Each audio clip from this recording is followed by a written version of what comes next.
the beginning of July for Arsene. Arsene had just finished off one of his greatest heists at a cost that he's never had to pay before. Arsene, give us a little feedback to your earlier childhood as we see Arsene sitting in front of his favorite cup of coffee, but unable to drink it, sitting early in the morning, and he has been wearing the mask the entire time since he's been back. He hasn't even decided to take it off. What was Arsene's first theft without his anima? Arsene begins to remember those that day. The very first theft. Yeah, I know. He's going back to it. Give me a second. I'm building this up. Yep. Arsene remembers. A little louder. The lukewarm coffee that sits in his hands, as Arsene looks deep into its contents.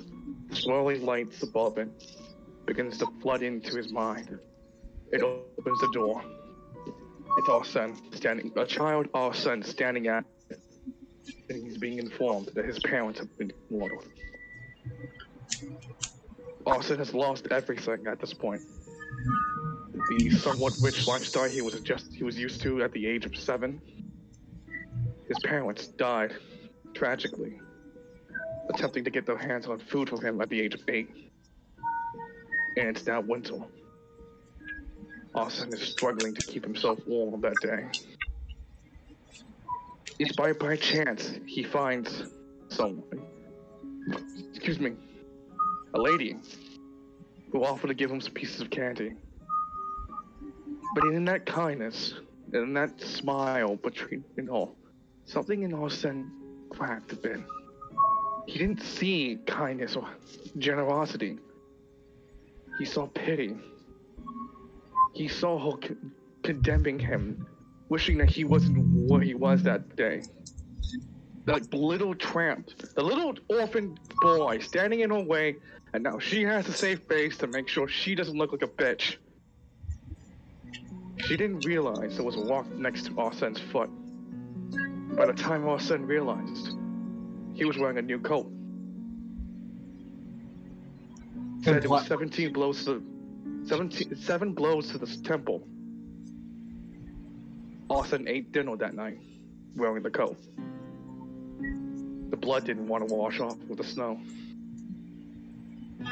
Arsene slept with the coat on him, watching the snow fall. That was his first theft.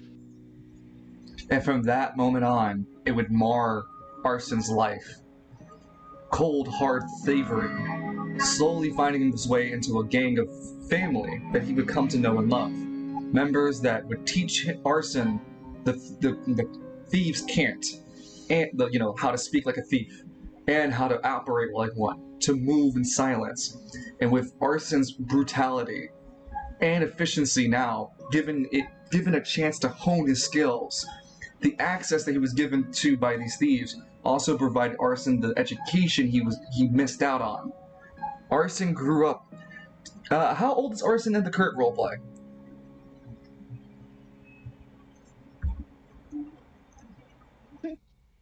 Well, early 30s. Okay, that's great. In your early 20s is when Arsene has hit his height in this thievery career in the current small town that he was in. Realizing he's gotten too big for his breeches, Arsene now begins the most iconic portion of his life, becoming a nomadic thief himself, and gaining the reputation of going across several different emerald coasts, robbing it in each of these districts and areas. The Emerald Coasts eventually find Arsene and banish him from their isles. Arsene then hopped and made his way over to what is now established as Spiral City. On his arrival to Spiral City, he entered the ports of the Merchant District. Cervantes District is where newcomers and foreigners alike enter and arrive to Spiral City. Excuse me. And that was when Arsene had began the height of his careers. But you would have already had Wayward Son by the time you were kicked out of the Emerald Isles.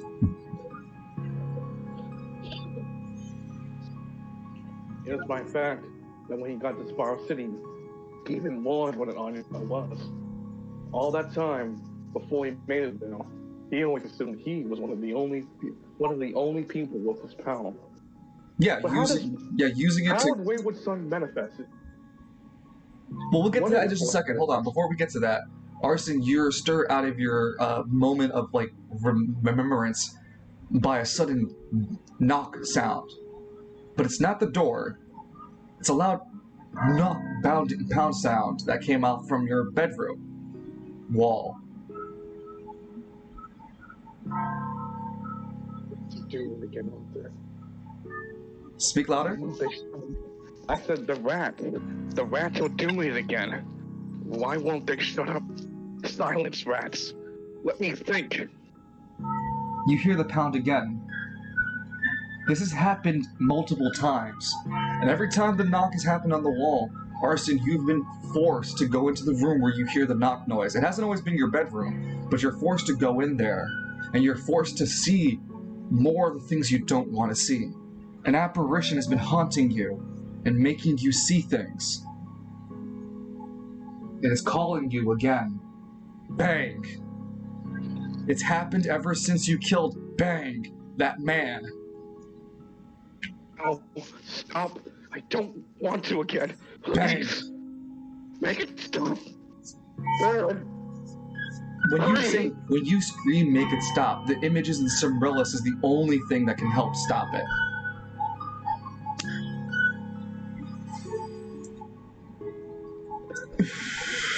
I had to give it to him. We had to give it to him. It was our precious, though. Why, Arsene?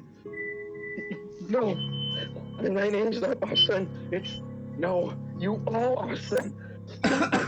Bang.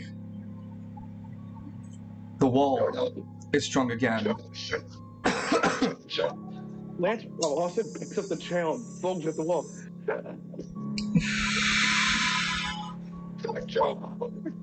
I don't want to say. You're coming in and out. Again. Just speak normally. We'll get the passion behind your voice. Okay. Do not let that beast see me again. I don't want to see it again. It's driving me nuts. Only the Cimrillus, only its light can bring me salvation. But Arsene, you gave it away for that reason to save yourself. There was no choice. We could have killed Saul. Whole life in your hands at that moment. You are no thief. You are a monster. You've always have been, Arsene. Why didn't you embrace it that night? Why didn't you kill the queen? As Arsene's having this psychotic episode between himself. 1 second. Where is it? Sorry. No, not that one. Yeah, here it is.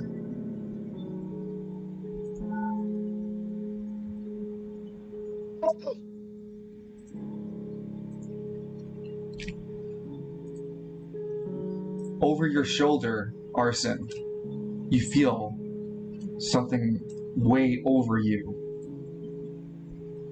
Do you want to turn around? He slowly turns around. What son, is that you? It's Gregor instead. He's standing where Wayward Son would have been summoned. Arsene finds out his anima is gone. It is now Gregor. No. He can still use the power of Wayward Son, though. So, Gregor doesn't have a new power, it's just Wayward Son. No. It can't be you. We slayed you. We're kinslayer. We ended your kin, your people. What's the else? The voice does not say anything but point in a direction. It points past you, of course. Like, it doesn't point past you, but it points towards a wall, and it's meaning past the wall. Arsene, you get the impression that this apparition is pointing towards where the Cimrillus is. And it's glaring at you as if commanding you to go get it.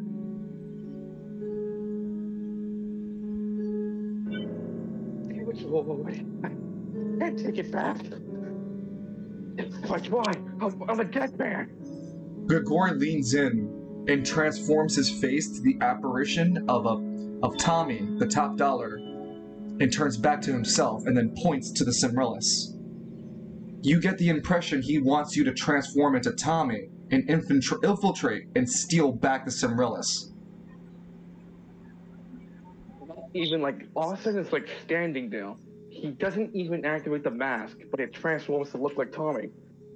Arsene has no idea how he did that without, doing any. You know, you lose a lapse of action. You do something, but then you forget you did it. So now he's standing before Gregor, looking like Tommy, shaking. What? What have they do this? He continues to point, waiting for Arsene to move. The voices and the sound. Tonight we dine on royal blood. And the melody, and the sounds. Calm yourself, Arsene. Calm yourself. So, Arsene, you begin to slowly but surely make your way down the halls of the building you live in. Some of the top dollars you pass, which are the top dollar is a gang who wear suspenders and a top hat. They have their symbol of like their ranking, and your outfit also mimics Tommy's outfit, which is he has a dollar symbol, so he's really top shit across all the top of the top dollars, because there's pennies, half dollars, and when it goes into dollars, it goes into dollar values. So Tommy's only a $1 bill. And while that may be low on the upper echelon, that means the people you pass who are only dollar or like pennies or half quarters, they pay you respect. Hey, morning, Tommy. Hey, what's going on, Tommy? Tommy.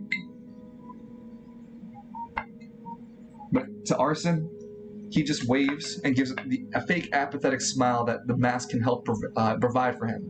Because over his shoulders is Gregor pointing in the direction he needs to go. Silent, uncaring, and unflinching, Gregor hovers over Arsene like a heavy weight. It almost makes Arsene unable to walk a few times. Eventually, though, he leads you to this checkpoint that it seems to be guarded by men wearing sapphire-like armor. It's reflective in color, and they're full head to toe in it. When they wear this full armor set, it looks like they're crustaceans, sort of styled. Gregor continues to point past those men for Arsene to get through.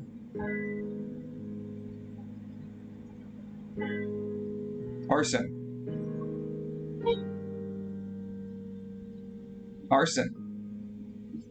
Yes? What do you want to do?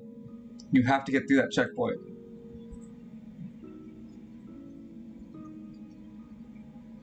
Arsene slowly takes out private eye and begins to use it to see if there's. You hide yourself behind a corner of the wall of a hallway, and you take out private eye to take a better look at the crustacean blue sapphire soldiers. You can see that they're wearing modified armor. It's supposedly better against reflecting anima powers.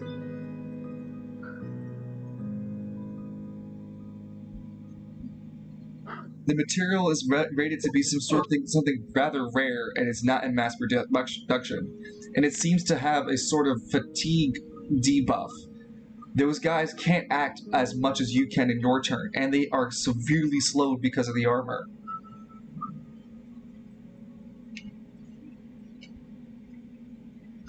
The man on the left is named Arnold, and the one on the right is named Mikkel. They both seem to be natives of Caribia and owe a great sense of loyalty to Queen Caribia, not out of like personal wealth or growth. Something seems off to Arsene, but these guys are in love infatuated with Queen Caribia. Why? It's because she warmed their hearts with falsehoods and lies. Not only then, but the Cimrillus empowered it. A little louder, please. Why is this the case? Did she warm into their hearts with the Cinderellas and gave them honey once? Tell me, Spectre, what is the cause of it all? There's a voice that you don't see Gregor's mouth speak, but you hear his voice in your head. Loyalty can be bought not by force of power or even the Cinderellas. Simply put, she must have charmed her own way. And the Spectre says no more, continuing to hold his hand extended, forcing the heavy weight of you to continue to move forward. Arsene tries to use Private Eye to see if he can swap himself in position with something that's, a bit further away from themselves. So he can make it past them. No, the armor is going to reflect anima powers.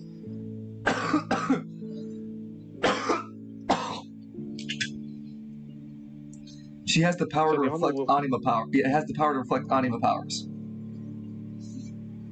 It's rare armor, but it gives the user less speed in initiative, and it makes it less decisions per turn. Yes, but that doesn't help me getting past them. You're disguised as Tommy. How about just talk to them? Oh, Tommy has the access to get. Hold on. Arsene tries to feels his breath, puts Private Eye away before making his way to the Aquamarine men for stations. Evening, chaps. They both hold up spears, as in typical arc. They don't point it at you, but they just keep it above, next to themselves. Hi, Tommy. Arnold speaks, the man on the right. What can I do for you? I just need to get what's past home. What's there before seeing the Queen? So, shit. I think Make an intelligence check. If you fail, I care. You have to pass it on. Give me a second. I'll do this real quick. Come on, Arsene. You got this, brother.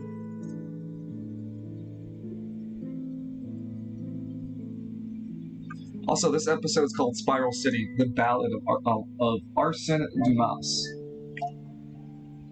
Fine. You junction because your Spectre's out.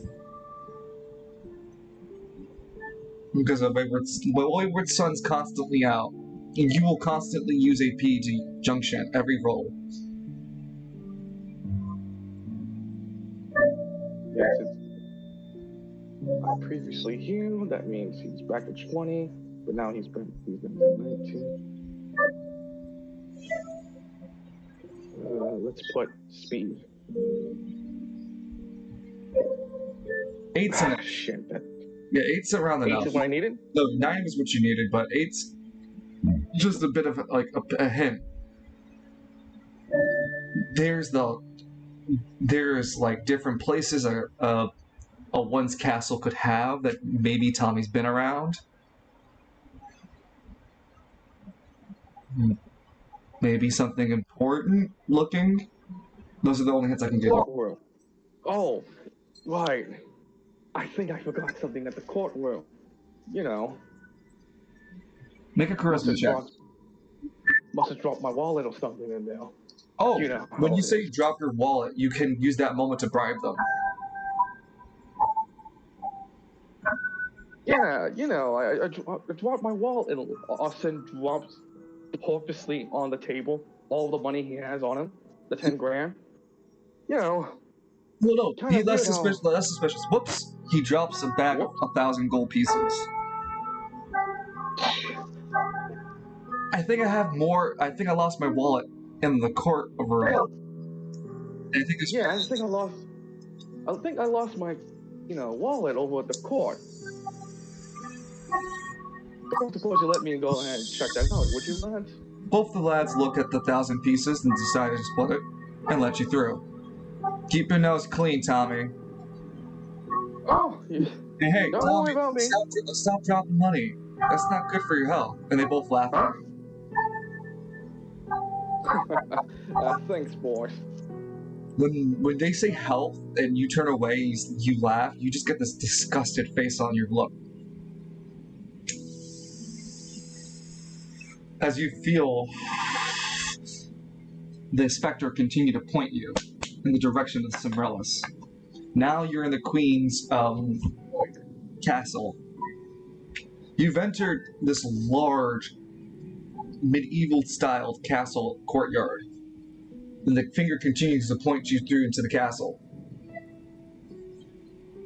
Here, you can see an easy place for you to enter, as there are high hung banners. Using Wayward Sun's power, you can just teleport the banner, the flag hanging, and the flag with you. Like the flag there, and with you there to the top, and grab onto the pole to reach up to the higher floor easily.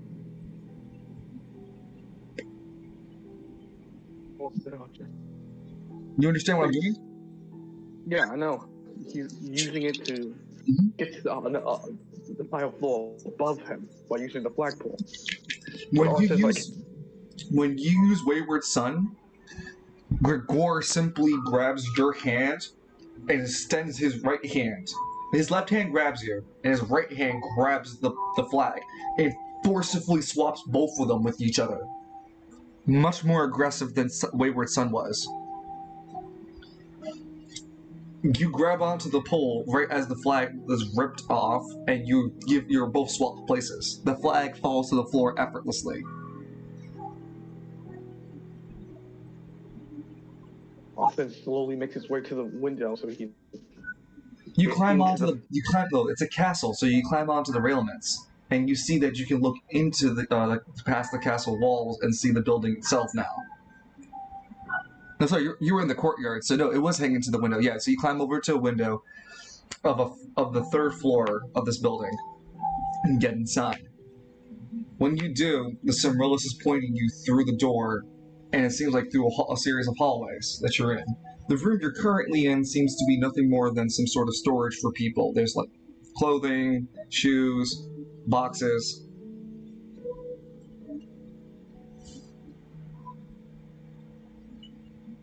Okay. Well, now. The finger continues to point in a northeast direction. It's assumingly leading you out of this room. You seem to have got onto the right floor, though, as the finger is not elevating up or down.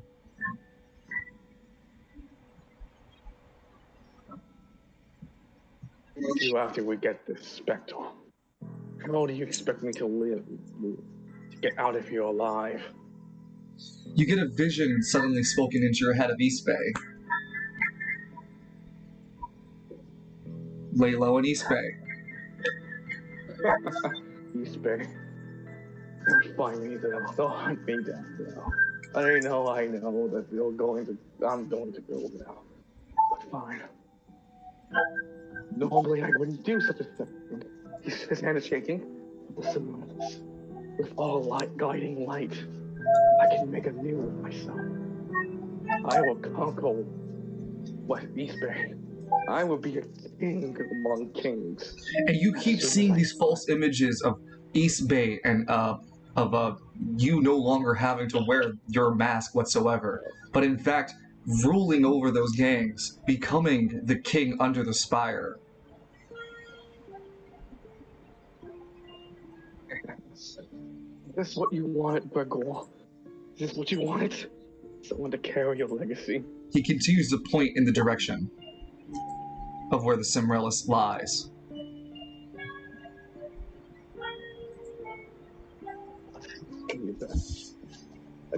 I imagine, like, while he looks like Tommy, he looks perfectly fine. Like, under the disguise, his hair is a fucking mess. His outfit is completely a strong. And even the mask is a bit dirty. He's next to. Yeah, Arsene is assumed to have literally doing this mere hours after giving the Cimrillus away. And he's been trying to deal. This is assumed to have happened. Sorry, this is assumed to have happened. This event is assumed to have happened within only 2 days after giving the Cimrillus, because you've had to endure Gregor's Phantom for 2 days before you snapped. That's why Gregor suggested East Bay, because much like your anima, he knows what you know. And if there's something for you, if you get the Cimrillus like he's suggesting, you could rule East Bay. Look how big and fat that East Bay piece is.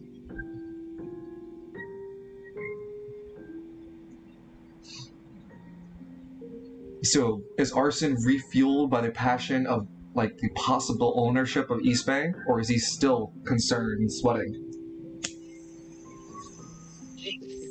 He's like, his mental state is like fragmented here and there, trying to gather what little pieces of himself, begin to get more confident at this whole thing. He's trying to get to that level. It's hard for him. Dealing with the entourage of the thoughts of his mind. All of what was going on. It wasn't just owls for people, outside the window, the other side of the pane of the glass. In the room, to Arsene, it was days of doing this. Time lost its meaning in his own head. And this moment, with all the is Arsene finally caving into all that. Okay, well, so let's move the scene forward now, Arsene. You are in this storage room of clothing and such. There's plenty of clothes, shoes. They seem unisexual too. So there are men in the a female lapel. There's some stage stuff too for some reason or another. None of it seems to be of any noteworthy interest to you, unless you want to investigate further. But Gregor is pointing you northeast, out of the room, and somewhere on this floor. Arsene would follow. You get up to the door. How do you want to, interact? Walk me through, Mr. Thief. He slowly makes his way to the door. And he doesn't open it or anything. Well, I guess the first thing you do is just check if it's locked to make sure that if someone tries to open the door, he doesn't have a door to his face. Noticing that you're paying attention to the doorknob, you can see that the doorknob is meant to be locked on this side, because you're on the side where it's locked, can be locked. It isn't locked currently. So Arsene would force lock it. You push the button in. Private eye. Private eye it can see through walls and stuff, but you won't get a better image of things, only loose ideas of where things are. Make me an intelligence check in order to maintain, your ability to keep looking through private eye, because one of the debuffs is seeing more than 5 objects messes with your eyes. Guess it's a good thing that Tom doesn't have this anymore now, does he?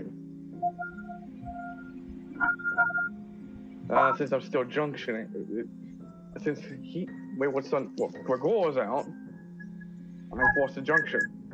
Yep. Intelligence, and I'll use speed. Wow, you fucking crit the intelligence. And if you didn't need to junction, you would have actually got a higher roll. Yeah. I'm not mad or anything. It's just I want you to be upset. Because you can feel Gregor pull you back away from that critical success. He held you back on purpose. Oh, you fucking spectre. You let me do my job, and you silence yourself. He continues to point like the compass he's been so far. God, a silent compass is a better one. Hisses Arsene. Arsene, you look one more time through private eye, and I'm not gonna make you reroll. You made an 18. When you look through Private Eye, what are you looking for? Because now you can see some of the hallway ahead of you and a little bit to the right of you. So you know that you're in a corner of the building. What I'm trying to figure out is there anyone on that specific spot of the floor where he is at? You can see a few people, like as represented by small lights. The bigger the light source, it seems, the closer they are, but they're pretty dim, so they don't seem too close to you. So I can assume that they're not on So they're this on side this floor, but they're not close to you, so probably on the other side of the building. Right where you're. Gotcha. Keep roboting in. Hello? See that one more time? You're too quiet. You're roboting in and out. I wasn't roboting, you were. I see this. See what?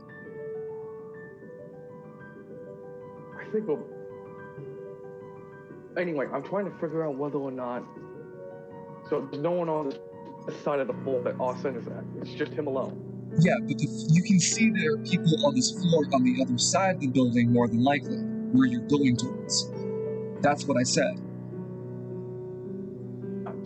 So, Arsene will pull away the eye, slowly open the door, and try to peek around the corner to see if there's anyone immediately. From the east and the north corridors that you can see from where you are, you can see the lavish carpeting, the wonderful decorum, all of it. It's very high end.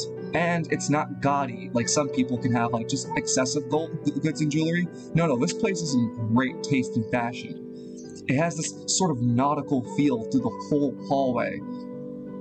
These carpets that feel like the ocean, the walls that meant to feel like the sea, the kind of conches and the coral reef that you're in. This whole place has a nautical feeling to it, and it feels perfect, like you're as if you're under the ocean.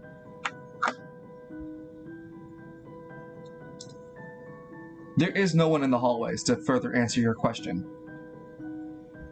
Arsene's fully out, open, and looks up towards Gregor. Where next? Pointing you northeast. So you can either go north or east corridor. You begin to tiptoe your way through the northern corridor. As you get closer to this section, you begin to hear what sounds like a female feminine voice, but you can't make out like anything of it.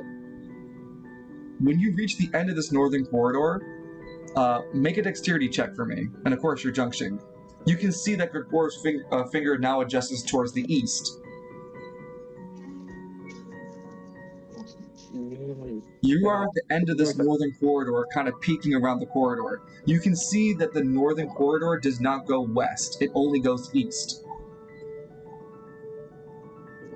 Great, then that means I'm stuck on the wrong spot. Dexterity check.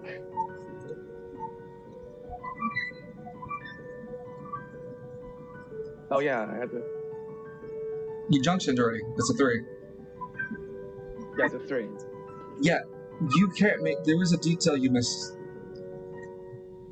But right now, all you can hear is what you assume to be a feminine voice, because it's not far from you, but you could hear it better if you went down this east corridor. Assuming now, knowing what you know about the eye, from a private eye, this is where the most amount of people are.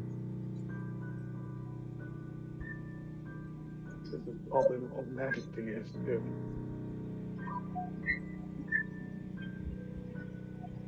You see his hand point east, and when you look down the eastern corridor, you see it leads into a master bedroom.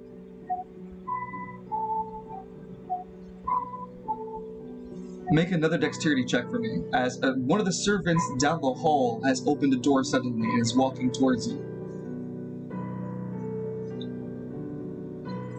Oh boy. Let me force remove the AP cost.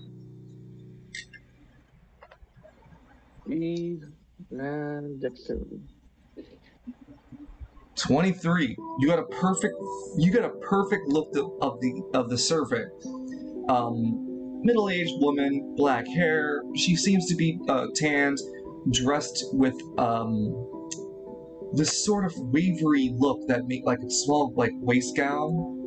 You can tell she's a hand because she has this bandana over her head and she's carrying around towels and whatnot.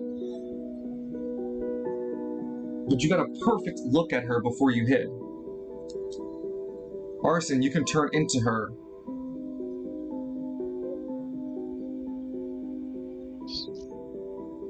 I think when he slips into the shadows, Tommy's now gone.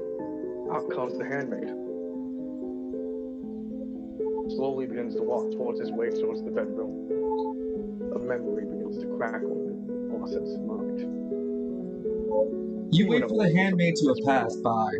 She goes down, leaves that hallway, goes down the eastern corridor, and then goes south, somewhere else in the building, leaving you unabridged. As Arsene is slowly making his way towards the bedroom, he begins to remember. He remembers when he was banished Emerald Coast.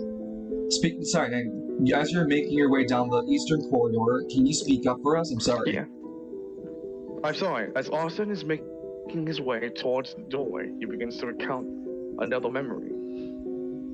This one's not a nice one. It's probably the leading cause why he was banished from the Emerald Coast.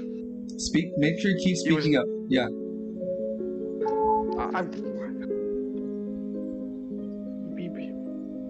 Give me a second. Let me just get in and out of the call real quick.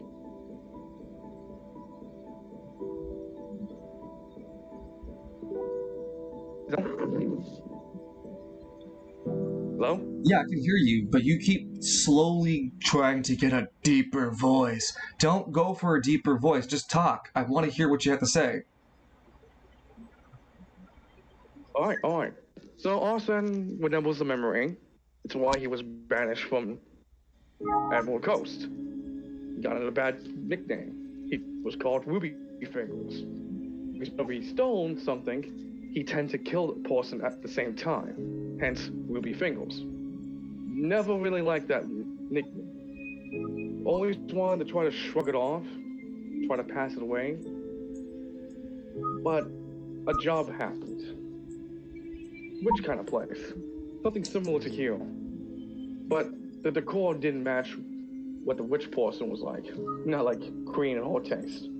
Shoddy. At best, crude. The job was going simple. Steal the place. Take some of the good stuff, a deed or two. Make out like hell. But no one told anyone, or even our sense of that mind, that the only child to be this witch entrepreneur was the only one at home, unattended for. And so when a loud sound went off, Arsene turned around with his pistol in hand and shot, killing the child instantly. What makes it more heinous is that you used Wayward Son to make sure the bullet hit the target. That was also the fourth time he activated. Well, I was gonna say like Wayward Son didn't trickle down. Oh. Well, because like this is what caused him to be banished in the first place. Well, no, he was going to be jailed for life. What caused him to be banished, however, was the night of his sentencing when he was down in his cell. And all Arsene wanted to do was escape and fly and be free. Yeah, free of the consequences. Yeah. So, all that wishing and all that jazz, Arsene found himself outside of his cell all of a sudden. And right on his chest, Wayward Son. And from that on, Arsene fled from Emerald Coast. Emerald Isles. And took the first boat right to Spiral City, start anew. And what a new beginning was. And as he stomps at the door, grabbing No. As you were walking down the hallway, you had this whole memory before you started walking. You made sure the maid was long since gone. As you're walking down, you hear that feminine voice a little bit louder. but you recognize that it's a feminine voice singing, humming to herself, and you can smell the heavenly fragrance of a shampoo shower bath going on. Gregor continues to point past, continuing down the actual corridor to the main bedroom. Queen Charybdis is presumably taking a shower. Or, sorry, bath.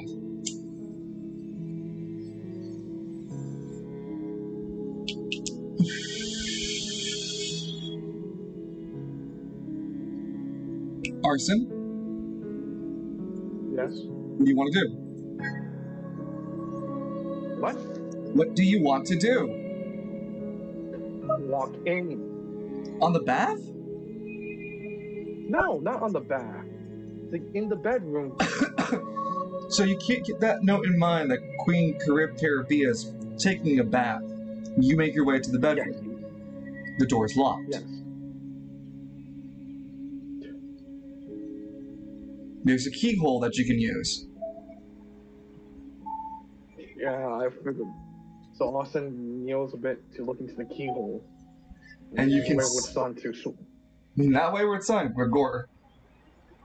Gregor.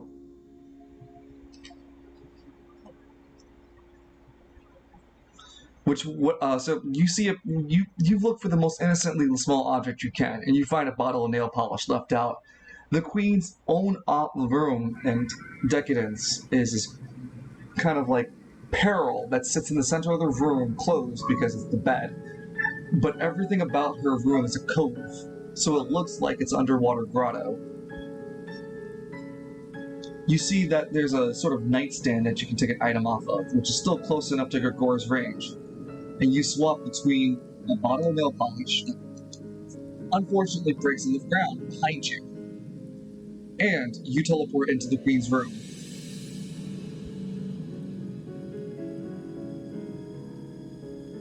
Gregor points at the clam, closed, the bed itself.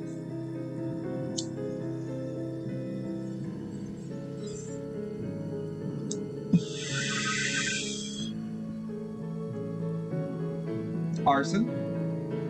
Yes. Come on, Danny. I have to keep asking you what you want to do. Like, I did the prompt. You're in the room. No, yeah, I'm in the room. Gregor's pointed at the clam. Talk. Well, I'm gonna go into the clam, over to the clam and open it. It's a bed, so it's sort of like forced locked. Make a power check. Of course, this is gonna be junctioned. Strength. Speed. 11's high enough for you to force open the lock that's left there. And you pull open the the clam. And inside you can see a bedding and everything. And resting there, in the center of it all, is the Cimrillus. It shines. And as it does, you can see Gregor's image fade away a bit, giving to this Wayward Son.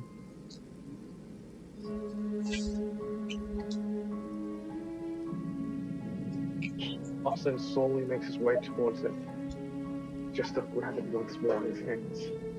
Again, about that whispering thing, just speak up. I am speaking up. I didn't hear you, Danny. You sound like you're whispering.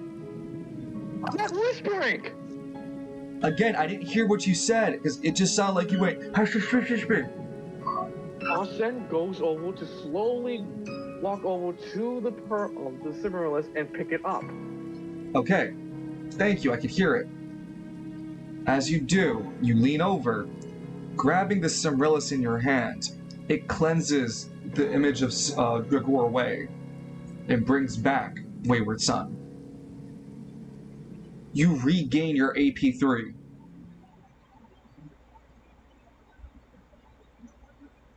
You feel this energy rejuvenate you and bring you more back to your senses. You know, Arsene kind of pats the head of Wayward Son. You know, old friend, remember that name I had? Ruby Fingers?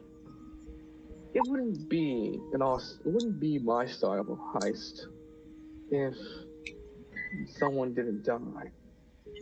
Arsene slowly turns his head towards the bathroom. You feel I've always Wayward Son pull you back this time. known Wayward Son. She needs to die. She's one of the few who know about You see, again, whatever you're talking right now, that's not what I need to hear from you. What? There you go, that's better. Say your line again. No. She's one of the few who know about my way. Well, Antonov. She needs to die so I can keep the secret to myself and hunt him on my own. This whole place will collapse and East Bay would rise. She needs to die. There's a vision of you going to East Bay without Queen Caribia dying. To risk it all fighting here will be for naught. Even with the Cimrillis, she wields powers that can dwarf this power of yours.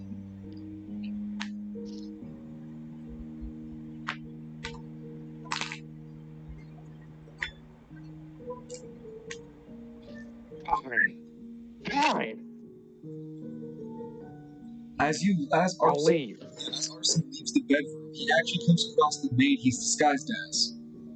Wayward Son disappears to let you have fun.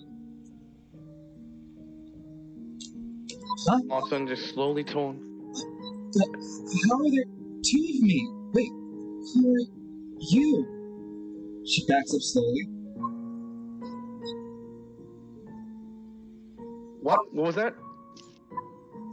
How are there two of me? The maid backs up a bit. What are you?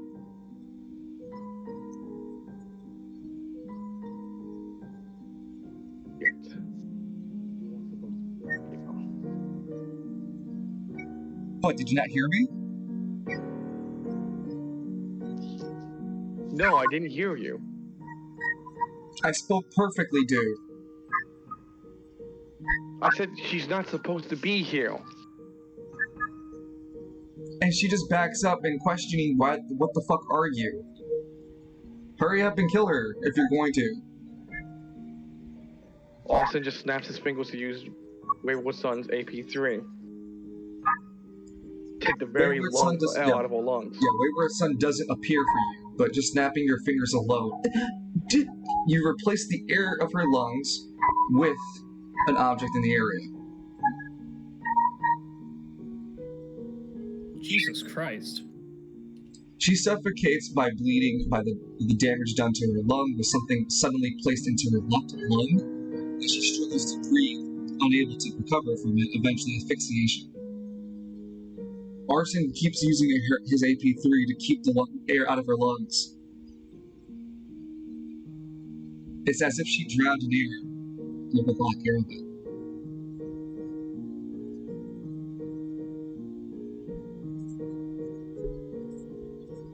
The light Arsene just looks over the corpse. She's blued in face from the asphyxiation. What Arsene does is takes her body, throws it in the bed, and closes it again. It's hid away. Picks up all the stuff, like the cleaning stuff and whatnot. Mm-hmm. Opens the door and moves the cart forward, acting as nothing ever happened. You actually get a small glimpse of Queen Caribia before you leave, taking the corridor. You see this wonderfully fine, elegant, ebony chocolate, 10 out of 10. And you see that there are 11 men exiting the bathroom with her. Wait, did she just have an orgy? As he's leaving, thinking to himself, like, did she just have an orgy in there? There was no indication of it. 11? Well, the eunuchs? You notice that as you don't notice anything first, you're just leaving. All you saw were 11 men. They were all dressed the same, and they're all chocolate men. 10 out of 10.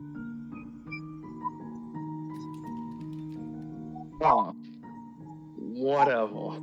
Arsene's gotta now start huffing it out. He's power walking in his disguise, knowing that right behind him is it's gonna be a very fucking, like, one of those scenes that once he makes that corner, it's gonna start on something he can't probably fix without dying. As you make a corner, dividing yourself from the Queen's view, you easily look out the window, use your AP3, and in this scene, the Cimrillus is giving you the strength without you losing AP. So you easily just flip yourself out the window. Basically like free ride, except you can stand on the air.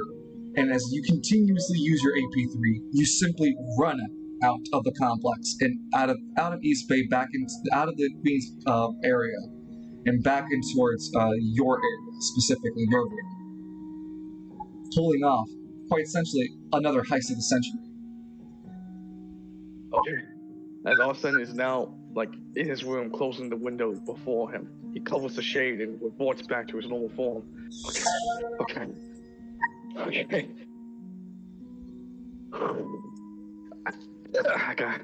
gotta get the fuck out of here. As Arsene begins to pack some things here and there, but he stops himself as he finds a piece of paper and a pen. He begins to write something, and then he puts it underneath something. He puts something underneath the piece of paper.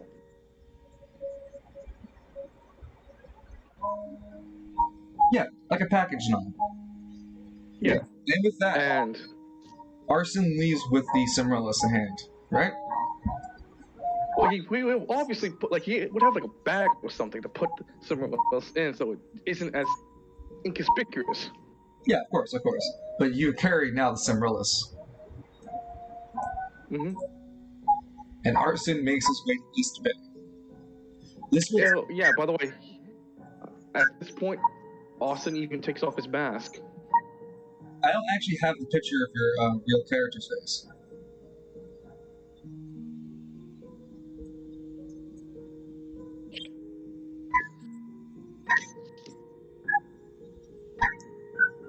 Put some the mask into the backpack, since he's also not wearing his usual clothing either.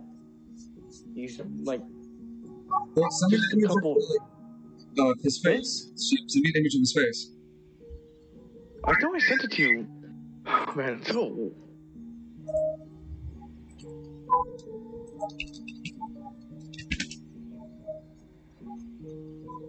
I don't see... I go look for fucking new face. Can we keep going? Because I need to look for new face for him. Okay, fine. So it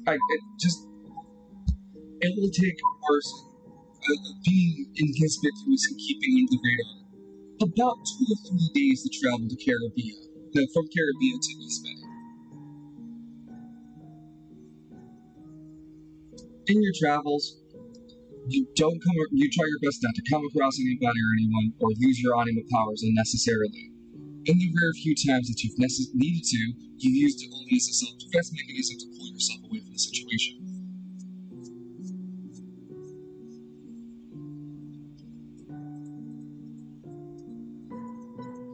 And you just keep coming in and out for me. What the fuck? Like I said, as you travel through the undisclosed district, you don't really come across any issues you can't use the Cimrillus to get out of. Either charisma or using your AP3 to simply blink out of spots. No one can really deal with you if you can just teleport 30 feet above their fucking head.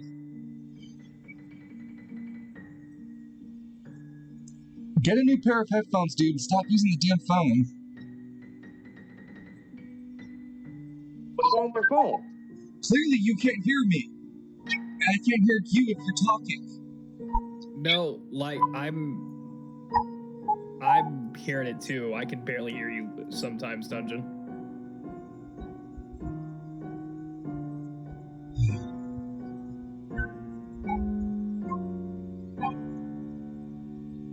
Gotta get a new mic then.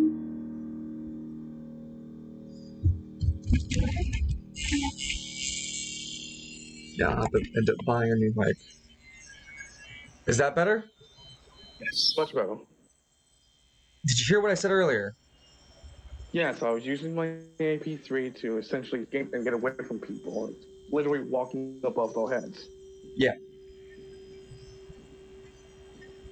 Do you have an image for me, or we're still looking? Still looking. Oh, well, it won't matter much longer anyway. You make your way finally to East Bay.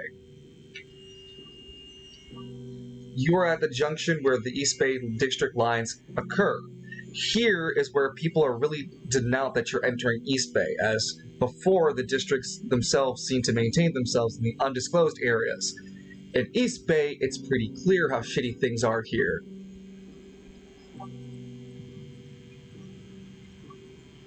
There's this huge road that kind of connects East Bay to Travail from the bridge. And it's this area right here that Arsene's entering. He can see heavy traffic, unkept streets, poor people everywhere. Most dealing. Wonderful. Yeah, it's just an inhospitable as fuck place. There are many decrepit buildings going along this font over here, a large warehouse, several other building blocks that you can't see going further ahead without going in more.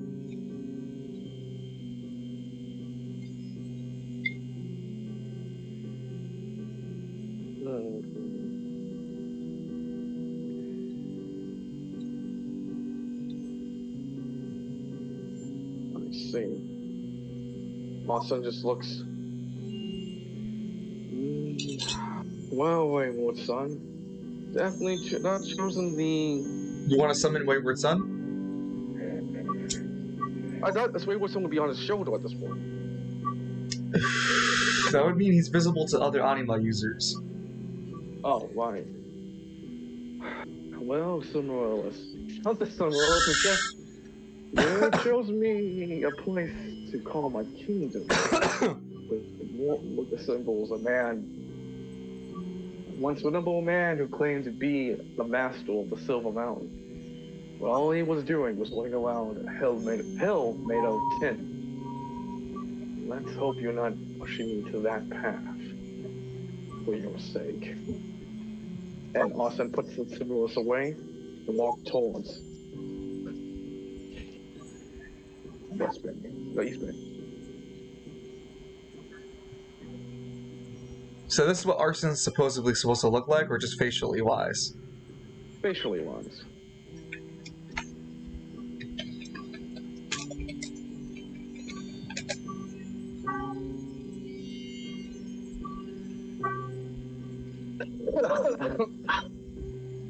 As you make your way down this long street and avenue, there's just, again, large groups of people basically loitering, exchanging drugs, eating, stories, being loud and belligerent with each other. No rhythm or rhyme here in East Bay, it seems, for you, as Arsene takes his actual first few steps into the East Bay itself. And while you enter, there are plenty of eyes watching you. Despite all their activities and what they're doing, the Cimrillus gives you this heightened ability of your senses, and you can tell that most of them are watching you carefully. I don't think they get much visibility about it. See, there you go, I can't hear you. I think they don't have much visitors around here.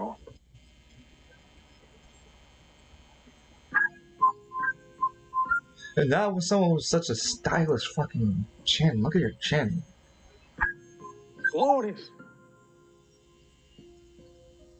It's the kind of shit that can shape diamonds. Yeah.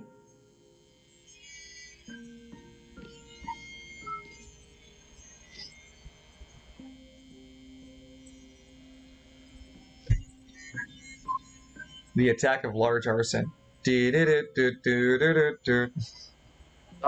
time.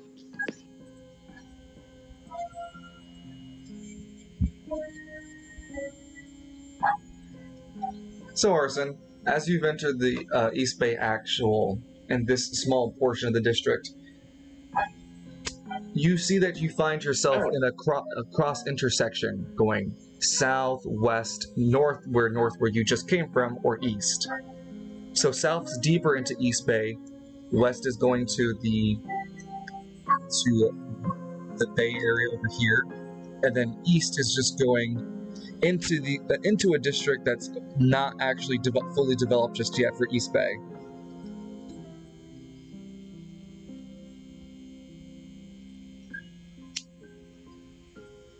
You can go deeper into East Bay. As you get in more to East Bay, you find that there are people still driving cars here at the very least. Not well-maintained cars, mind you, but cars nonetheless. That's what I'm thinking of.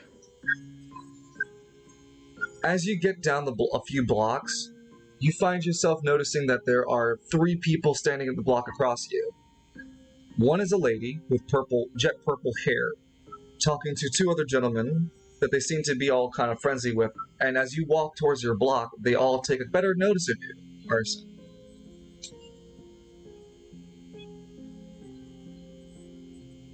Something stuck in my teeth.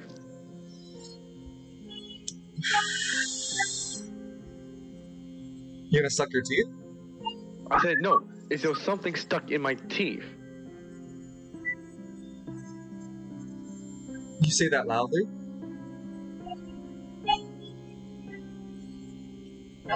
I'm not following you, Danny. Are you saying that as out of character or what? No, towards them, because they're looking at Arsene. So Yeah. he's just gonna ask, is something in my teeth? Oh, the lady speaks. I was just admiring, what an outsider like you doing in East Bay, of course. Clearly you don't know East Bay culture. Yeah, you don't know East Bay nothing. Clearly not, says the other guy.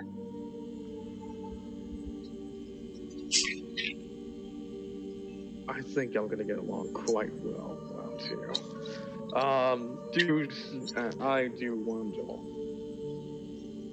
Is it true that the East Bay has many gangs trying to take over the place? I'm sort of new in town. She walks up to you with this purple hair. I'd be charmed to take you around, wouldn't I? My name's Charlotte. And yes, the rumors are true about East Bay. Most lower gangs are always trying to get their own pinch and penny across the areas around here.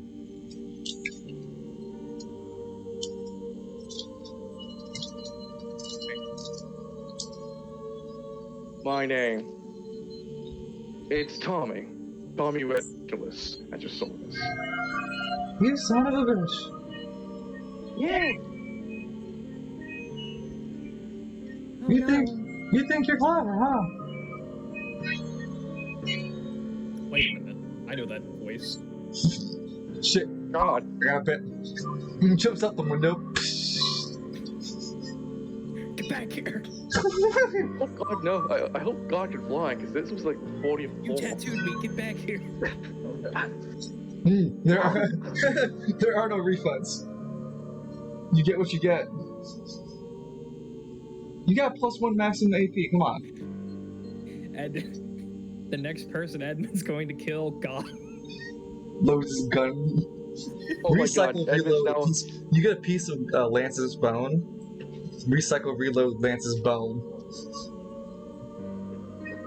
Edmund literally became a JRP protagonist. I mean, we're getting there, aren't we? No, we're not. Unless you consider your Animus new ability is literally called God Shattering Star. Doesn't mean I fought a god. Yet.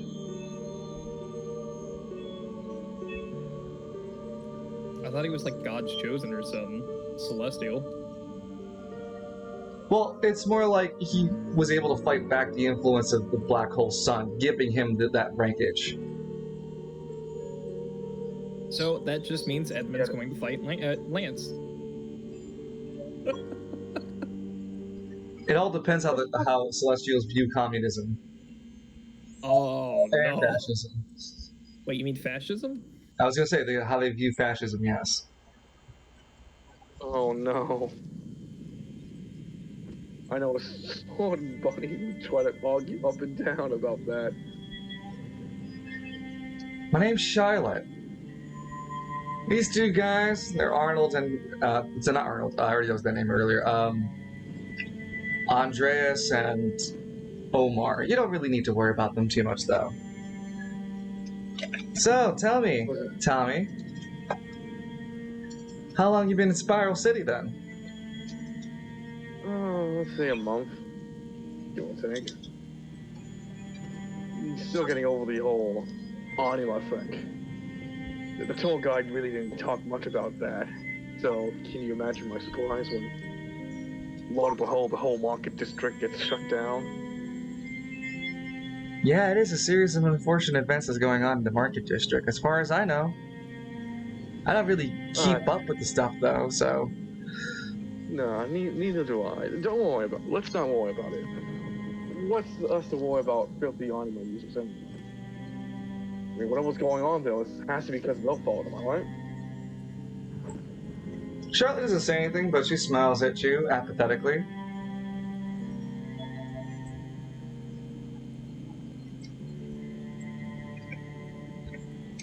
Well, if you're new here, there's sort of a East Bay ritual to have a meal at a restaurant that provided by friends and family. Ain't that right, boys? And they both nod their heads.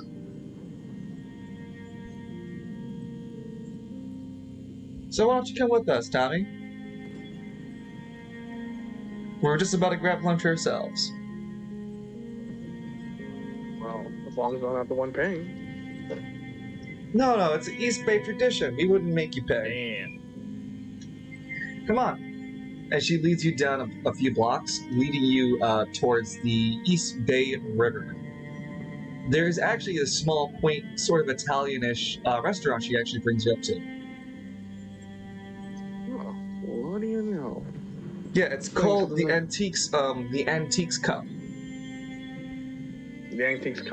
Yep. Wait, is it the Antiques Up or the Antique Cup? The Antique Cup. Gotcha, just clear. You wouldn't expect such a lively little homely place around here, of all places. Come on in. It's a small little cafe. There are a few patrons already in, and there seems to be some servers inside. When Charlotte comes in... Yeah, go ahead.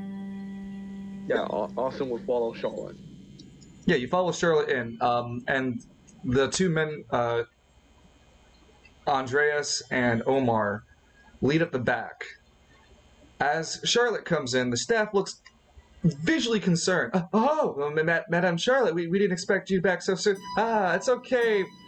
It's okay, Papa. Don't worry about it. I'm here with a friend. We're here for a meal. A really funny look goes across his face, like, sure, anything for Charlotte, Madame Charlotte. You see from the corner of your eye that Omar and Andreas are pushing out the crowd, telling them to get their meals and get going. Charlotte grabs your attention. So, where'd you come from then? I'm a native of East Bay myself. Arsene takes a seat. When you take the seat, Arsene, you feel the power of the Silmarillis fade from you. It's not as if you've lost it or anything. It's just, its divinity has left. What? Like, in Arsene's head, he says what? He would gain his proposal. I don't suppose you've ever heard a place called Emerald Coast before, have you? She thinks for a bit. No, I think I've only heard of that in, like, geography books or something. They talk about the Emerald Coast to be some sort of luxury area for the affluent here in Spiral City to go to from time to time. I didn't know Spiral City people came to the... Interesting. As the patrons are all gone now, and Andreas and Omar lock and stand at the exit. So, is this the part where you guys rob me blind, or...? Well, we could do that. I could rob you. Or you can tell me what you have on you. and we can decide what your fate with that. Let me guess. Austin takes a turn to look. Tommy takes a turn to look at her. You're some kind of gang leader. You see a plate of pasta and water served for both of you. I suggest you have a meal, Mr. Talmy, if that's your name. She takes up the fork and like spirals up the tomato sauce together. I always like to start with the outside and get into the inside with all the good stuff, you know? That makes a true pasta. And she slurps it up. You notice there's something peculiar about the way that the pasta spills for her, though. They look like they're cobwebs.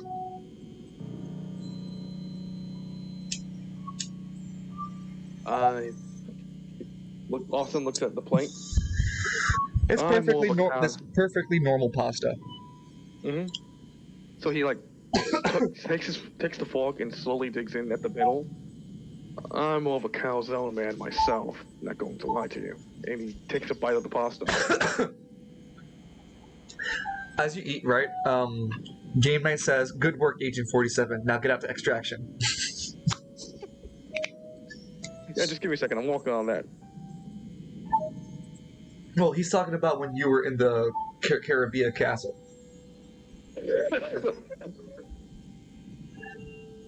So, as you eat the pasta, it's actually really good. But there's a frown on Charlotte's face. Hey, I told you, the best way to eat pasta is from the outside going in. Can't even listen, can you? No, I heard you. My personal style of eating is going straight to the middle, and then walking clockwise up towards 12 o'clock. So I always remember to brush my teeth after eating. That's some real old man thinking, you know. I'm only 31. Dental hygiene is important. Alright, I fed you, so now you gotta pay me. What do you have on you? Including gets in the bag. That what? What's on you and what's in the bag? Austin takes off his bag and throws the mask literally on top of the plate and all food. Huh? That's all that's in there. She slides it out. Wait. She looks at the mask. Oh. And what's this? A relic. What does it do? All right, put it on. She looks apprehensive. No, tell me what it does. I can't believe it. Miss Scarlet is afraid of a little mask. She gives a small, it's a relic. She's not stupid. I know. Austin gives a smile a bit, like kind of resting his hand on his face on his fist, like, you know, on the table. It's a mask. All it does, it makes you look like someone you saw. Huh. So cautious, so weary. You act like I'm going to kill you or something. I'm clearly outnumbered and outgunned, and frankly, I just don't care anymore. I'm in your web, after all. So why don't you calm down a bit and put the mask on? Smile. What else do you have on you? Clearly you're not just walking. Clearly you're walking around with some hot. You're clearly walking with some goods for a reason. Where are you going and who are you, Tommy? Austin dumps out everything except the Cimarellas. And what he also dumps on top of his clothing is you would have to use your AP to, while you dump out the contents and the Cimarellas would fall out of it, you would slip it into your jacket instead. Yep. So how much AP does that cost? I'd say because it's the Cimarellas, right? AP 2. Gotcha. Am I back to full, or am I still at the same point I was before? You were considered at full, yeah, for this cutscene, because it's been a few days. And the Cimarellas wasn't draining you of energy. So into the jacket goes. Whoop. And Austin also drops the 9K of gold on top of his belongings. Wow, Look at that. She goes through your money instantly. So you were carrying something. I'm sorry, I must have slipped my mind. I was in Caribbean for a bit. I made some penny. Wait, Got it from a... Caribbean? She What's looks wrong with a Caribbean? she looks a little nervous. Nothing. You can make an intelligence check to further infer what she's thinking. But if you can also junction, but you don't have to if you want. You have to call it before you roll. Gotcha. What's the DC? She's a 10. Well, I didn't want a junction, so. Okay. Don't worry, I was there. Let's see. That was my first month of being there, anyways. Second month, I was just roaming around the entirety of the districts. That's all the leftover money I made from hitting it big.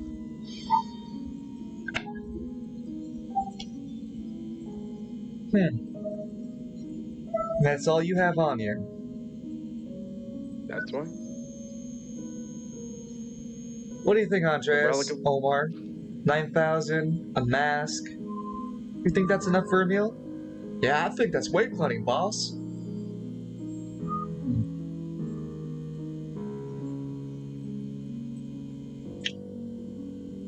She jabs the fork down, glaring at you, Tommy. I don't like men who lie to me. I know that you're lying about your name. But I can't prove it. She pulls herself away. And I'm not lying. A liar must be proven that he is lying. The truth will prove that, obviously. But if You're have new no in- such thing... If you're really this new in West Bay, East Bay. East Bay, I'm not gonna take your things. She takes the fork up. Boss, that's 9 grand though. Shut up. I have a code of conduct. I don't rob idiots. Suppose you ever heard the story of Regulus Dumas, the ruby-fingered man. He kind of scoops up more pasta with a fork and begins to eat it. No, she knows nothing of Emerald Coast. So no, she knows yeah, I have no idea what you're talking about. Who that man is. He is quite the violent man. He had no moral contracts or standards to how he stole things. You had something he wanted? He guilts.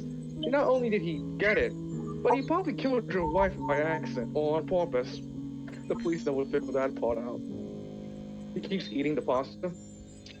One time, he stole a golden pocket watch, and the whole place exploded because of a gas line got shot out. Can you believe it? What are the odds? The whole building comes up because of a stray bullet hitting a gas plug. Drinks up some of the water, and then there was this one time. Ooh, Arsene, as you taste the water, there's a smirk that goes across her face. The colors of your vision start to change color. Oh, no, continue your story, Mr. Tommy.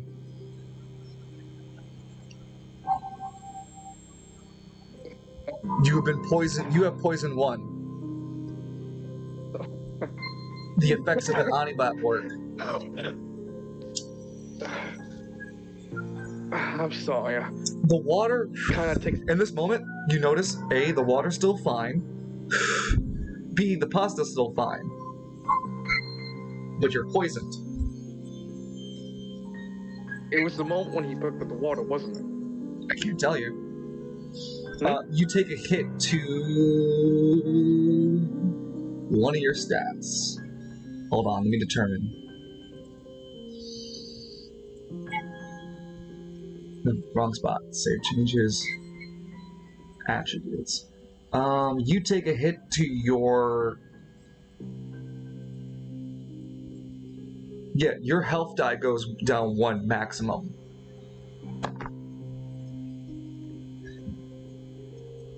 Arsene just keeps coughing. Is something wrong, Mr. Tommy? I think something's wrong with the water. Because I'm starting to see double now. Food, it's tasty and all, but Well, maybe you should go and just lie down. The words seeming a little heavier than usual from her voice.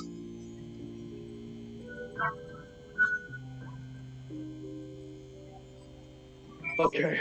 Enough bullshitting around with us. You're not my user. What did you do to me? Oh, so you are an animo user then? I was just testing to see where you stood, Mr. Tommy. But now I know you have the same powers as I do, and I can't let you walk around East Bay knowing that. It's sort of a death sentence to be an animo user right now. And then East again, Bay was. Thought East Bay.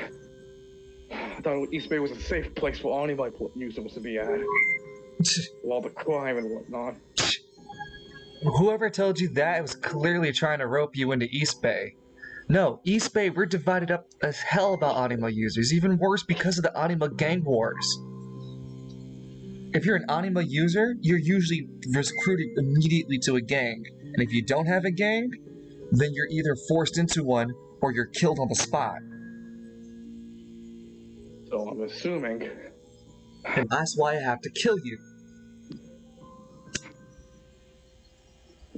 So what? You independent on your own, Charlotte? You're not interested in trying to get a pie? Start the rat race? Get of that slice of heaven? No. You don't understand. This is exactly how I operate, Mr. Tommy. I don't try to grow and become stronger. I have a small brood. And I a spider queen myself. You fight my anima, toxic.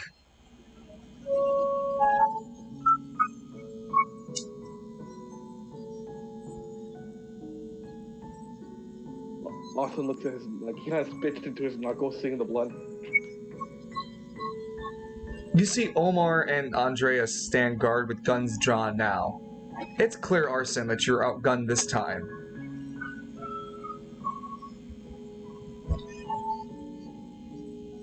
And the silver else is not walking, is it? Nope. And you can almost hear Gregor laughing at you.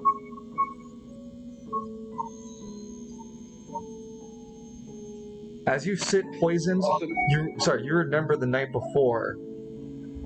The stars still exist in this universe, just not the celestial bodies like the sun, the moon, and other such like celestial bodies. Stars, however, still do.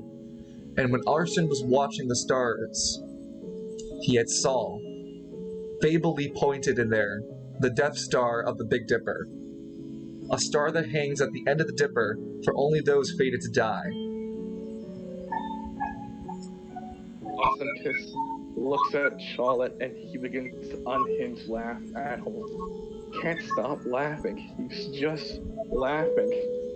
Blood is now running down his tear ducts in this manic laughter. So it comes down to this. The legendary thief himself gets up from the chair.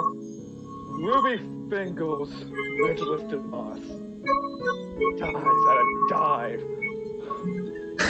I love that. That's actually a good one. Sorry. Who said what? No, that was a good one. It dies at a dive. Dies at a dive in this shithole. Can you believe it? I'd believe it once you're dead, Mr. Regulus, that was? Austin kind of reaches over to get both the fork and spoon. That's right. Regulus Dumas. He kind of does a little courtesy bow. The ruby-fingered thief. Hey, doesn't that mean he's that serial killer he was talking about earlier? Andrea says. So Omar speaks up. So we should kill him and blast his ass. He's some sort of mass murderer. Arsene, they point their guns at you to help speed up the poison process. But you have the fork in your hand. No, fork and spoon. I said yeah. both. Oh, Charlotte, I'm such a bad gentleman. I didn't even tell you my anima, now have I? It's called Wayward Sun. Ta-da! And he swaps the fork and spoon with both the guns. The thing about the unique moment of the scene is that while you see Charlotte's anima as this large brooding spider in the corner of the room now, your anima doesn't appear at all. It's more like this, every time you've used Wayward Son recently, it's been you pushing it from your stomach, forcing Wayward Son's power out of you. You swap the two guns in that instinct push of your stomach, and you have now the semi-automatics, and they have the fork and spoons, sitting dumbfounded. What? What the? Open fire on Charlotte with both guns at the same time. You unload everything being so close. The point-blank moment she has to notice what you've done, she reacts spending AP1 to create fiber threads of her webbing, only enough to deflect a few bullets of the barrage, but the apathetic stare, you point a little higher to spray where the webs are. You gun her down while she's trying to defend herself. You leave her in an unconscious, bloody state with the bullets emptying without you being assert that they're dead. She's dead. Andreas and Omar are now on top of you. You bastard! They drop their fork and spoons for knives instead and come at you with them. You spent 2 AP to swap their weapons around for yours.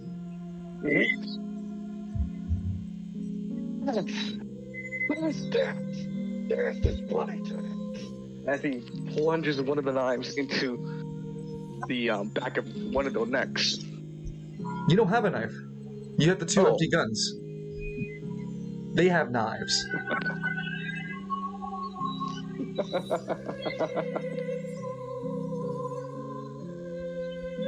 They've run up to you trying to melee you. What do you want to do, Arsene? Is there like something you have 2 empty guns. I know. So, there's something that looks like an upstairs going up. You are in battle mode. You don't have the time to pay attention. You only have a few seconds here. So, what Arsene does instead is just swap those knives out with the empty guns. Huh? What the? What's the matter, boys? Did you lose these? Here, come closer. Let Uncle Regulus put them back in your... Reword it. Let the ruby finger thief help you with that. Come, boys. Let me show you why the ruby finger thief always slits the throats. Come on. You want to avenge your friend Charlotte? Which one of you gonna do it? Come on. Omar dashes forward with his fist. Arsene, he gets a great hit on you, dealing 5 event damage, passing your defense.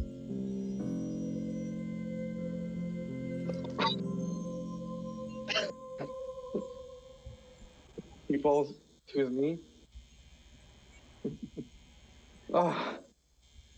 Whew. That's pretty smart of you.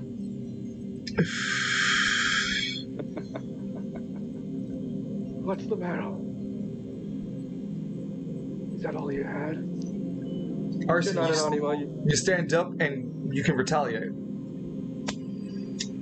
Arsene was going to rush at him with both the knives and... With your technique and skill, Andreas doesn't stand a chance. He'd take both of your decisions in attacks. You would deal in this event situation 1d12 serrated damage, which we'll call bleed upon the X damage. You deal for this event 20. No, nothing. You don't have to roll. It's an event. You deal max damage for this weapon profile. So you do 24 plus 24 bleed. Andreas turns into a river of blood. He drops to himself and bleeds out next turn. As Omar steps back. What the fuck, man? What the fuck? Omar, don't you want your 9,000? It's right there. What? As you take a step closer to Omar, you feel something catch your leg. You've noticed the invisible webs that are Charlotte's toxic still affect. And touching the web causes you to gain another poison. You're poisoned too now. The next stat that you take down is dexterity. It goes down 1 dice. So down to D10. Shit. Arsene just looks, Legend just looks down at Webb, then looking back at Charlotte. Oh. You're still alive, aren't you? Oh, don't worry. You'll join your friends very soon. We'll all go down together. Omar picks up a chair. Ah! He tries to slam it into you. Thinking because you're immobilized, you can't do anything.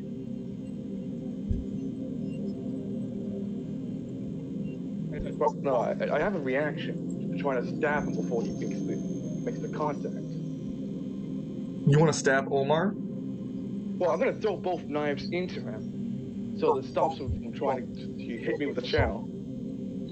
Yeah, it stops him, but like he still holds the chair above his head, and both knives deal the aforementioned event damage you just dealt earlier. So he's bleeding out, holding this chair weakly over his head. Ugh. What the fuck? Austin Wedgeless grabs the chair. I'll be taking this. He drops finally to the ground. I don't know whether or not it's your anima that's pathetically keeping your worthless life alive, Charlotte. Slowly lifts the chair over his own head. But you can keep poisoning all of me all at once. But I am going to take 3 for 3. That's the payment. You take one, every step you take, you can feel like small wisps of cobwebs trying to stop you, but they're not strong enough because she's fading. You can feel it. There's this sort of cocoon area that you can see where you left her, and she's been in this cocoon for a bit.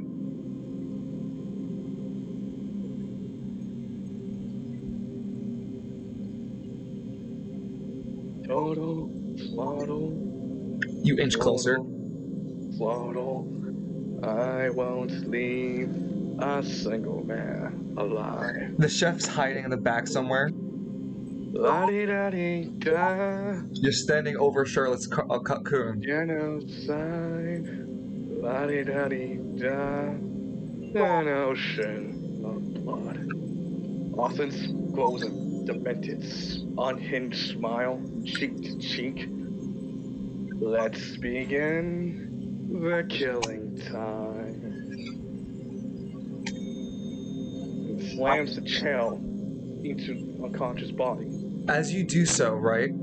As you finish the last portion of your verse, behind Arsene, unbeknownst, is Toxic, the final portions of its anima, holding together by the very last energies that Charlotte holds, the large arachnid anima.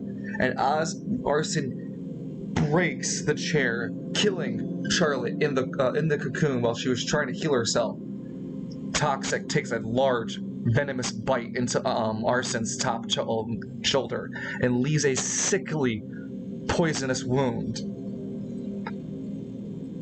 Okay, go ahead. It's nothing compared to what that bastard Byron. What's his name again? It's Byron? No, it's not Byron. Gregor.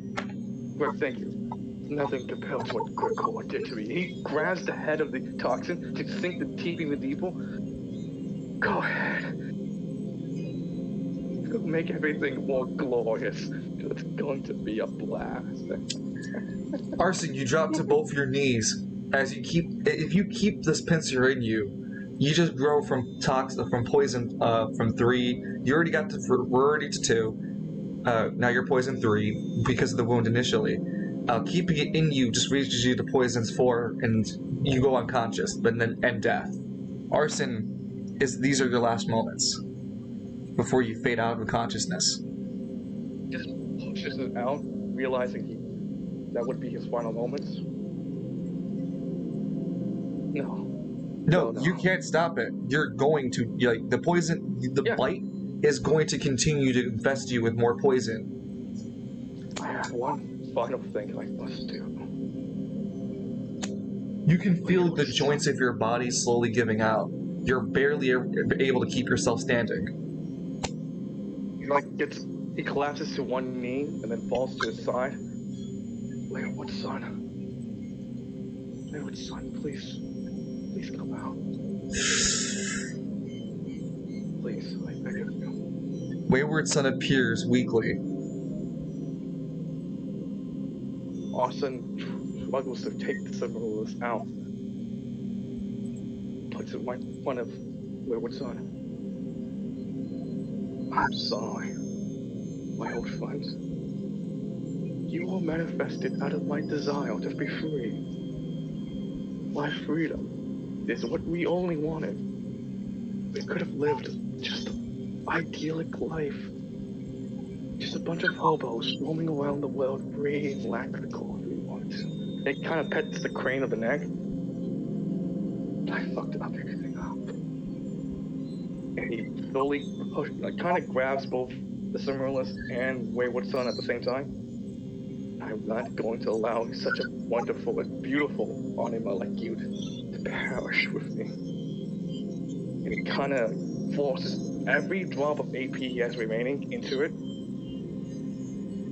Fly, my friend. Fly and soar through the skies of the eagle you're meant to be. Find someone who's far warrior than I.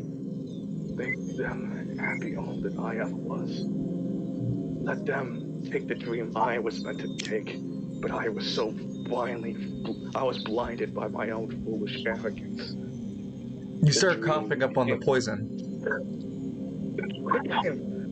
The dream of the infinite sky.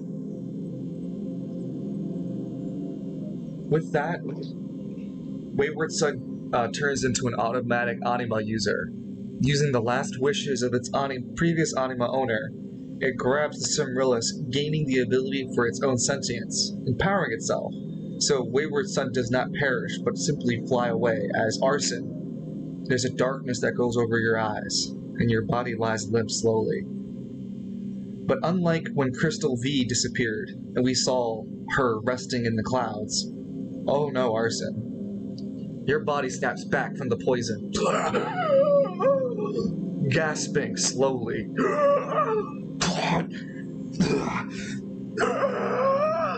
It's breathing every time this death hoarse voice.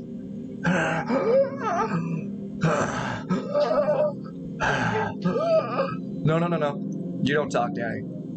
Oh. As Wayward Son flies into the distance, it carries a golden light and the Cimmerless with it.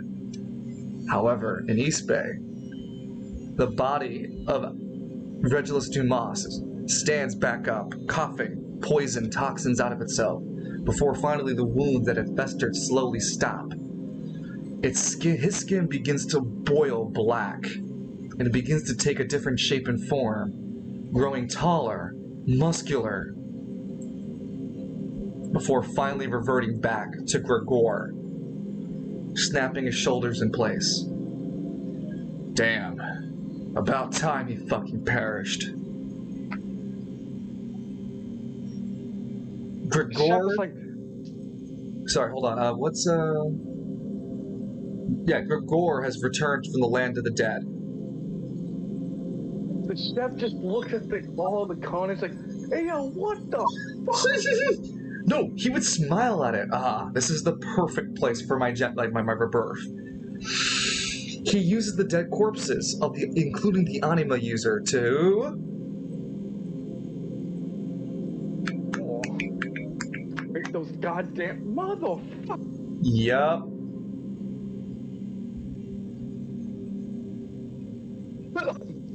So yeah, this is my way of fixing that fight. Meanwhile, for Anthony, the flame is once again. Gregor even kills the chef in the back to fully make sure he has enough bodies and energy before resurrecting his fallen hyena allies.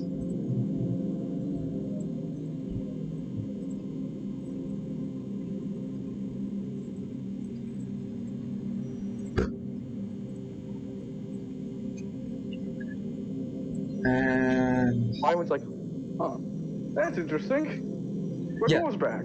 Yeah, Antonar would feel Gregor back.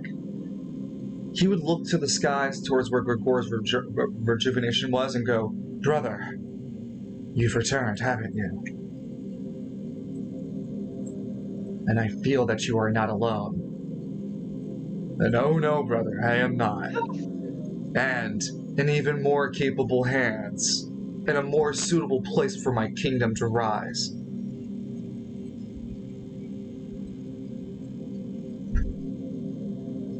So yeah, that's the end. The Ballad of Regulus Dumas. Danny, take a bow. Yes. You just look like, how you say? Anton looks out the window. Is that my Somalilis flying? How in the fuck? No, but he wouldn't have seen the Somalilis flying away. His regeneration took him longer than Wayward Son. Map-wise, he looks really close, right? But you have to remember, this is a mega city I'm trying to represent here, so it's very far away. Gregor wouldn't have seen it.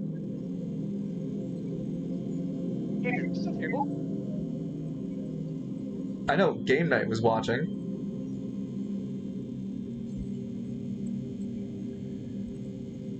There goes Wayward Son. I can imagine right now, Wayward Son looks like an eagle than what it does in that right now. I'll have to at least let Loon know by virtue of here at the archive. So here it goes. So your full name was Regulus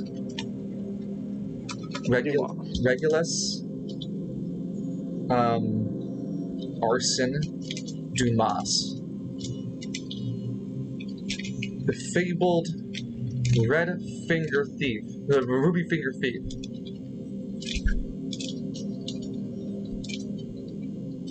of the Emerald Isles.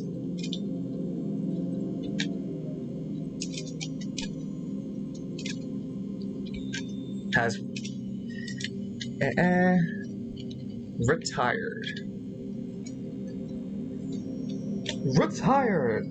Wayward Son. No, you should just put replaced. No, not retired. Deceased. Because you died.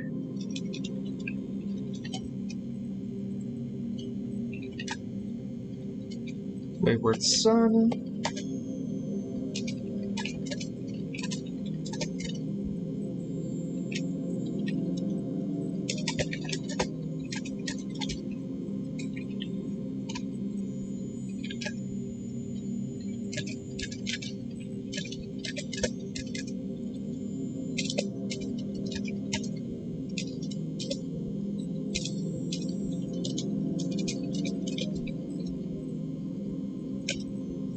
Bam. So it's now in the archive. Regulus Arsene Dumas, the fabled ruby-finger thief of the Emerald Isles, has deceased. Wayward Son, by using the last wishes of Arsene and the power of the Cimrillus, has been sent to Spiral City to find a worthy host for its power and the Cimrillus half.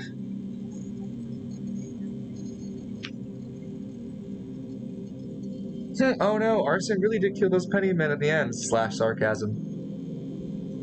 Darn, Seagull with magic rock.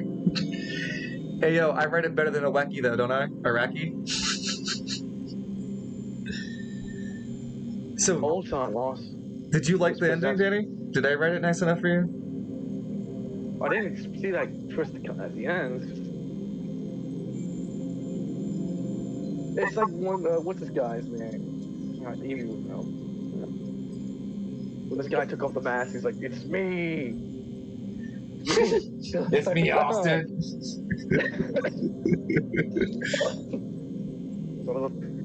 How do you feel about this game night? So this event happened before you guys went to the power plant in the Mark District. So right now, canonically speaking, Wayward Son's flying through the city and has been looking for a host for over a week. It carries the Cimrillus, and Wayward Son, as becoming an automatic anima, has grown sentience because of the Cimrillus half. Just so they can find someone worthy. You can literally think of Wayward Son now as Silver Chariot with the Rec Room arrow.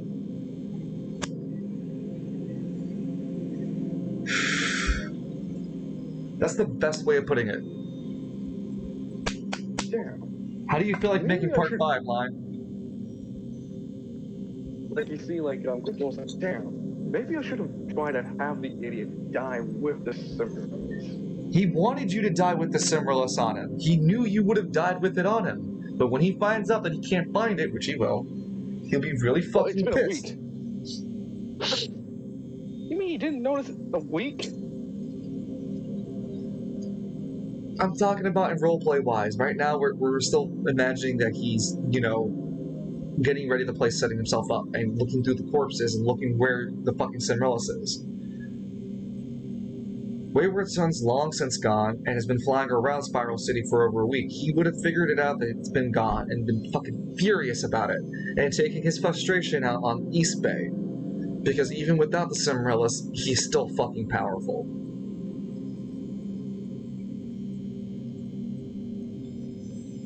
As he's able to conjure at least his weapons.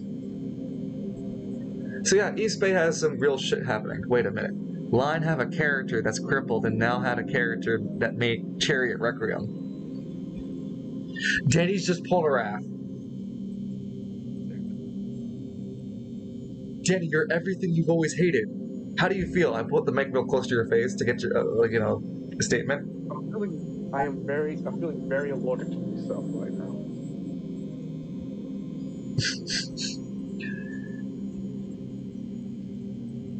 Motherfucking French. Well, I guess that means Arsene died for a good reason then. But I think we handled his death tastefully, right? One way or another, yeah, he was gonna die. Well, I'm just suggesting I did it tastefully. Like, do you feel like it went bad or good? How do you feel about this? Boss, I expect you to use it. Just let you know when you get sick, a lot of it comes from your mouth. Start using this. Not after you get better. Now. Well, hi to you too, Nina. Shit. No, I did not make that one. Okay. Yeah. I'd say, Wayward Son with its sentience had spent the week flying around the spire, looking around the spire, using the golden plate to hover around.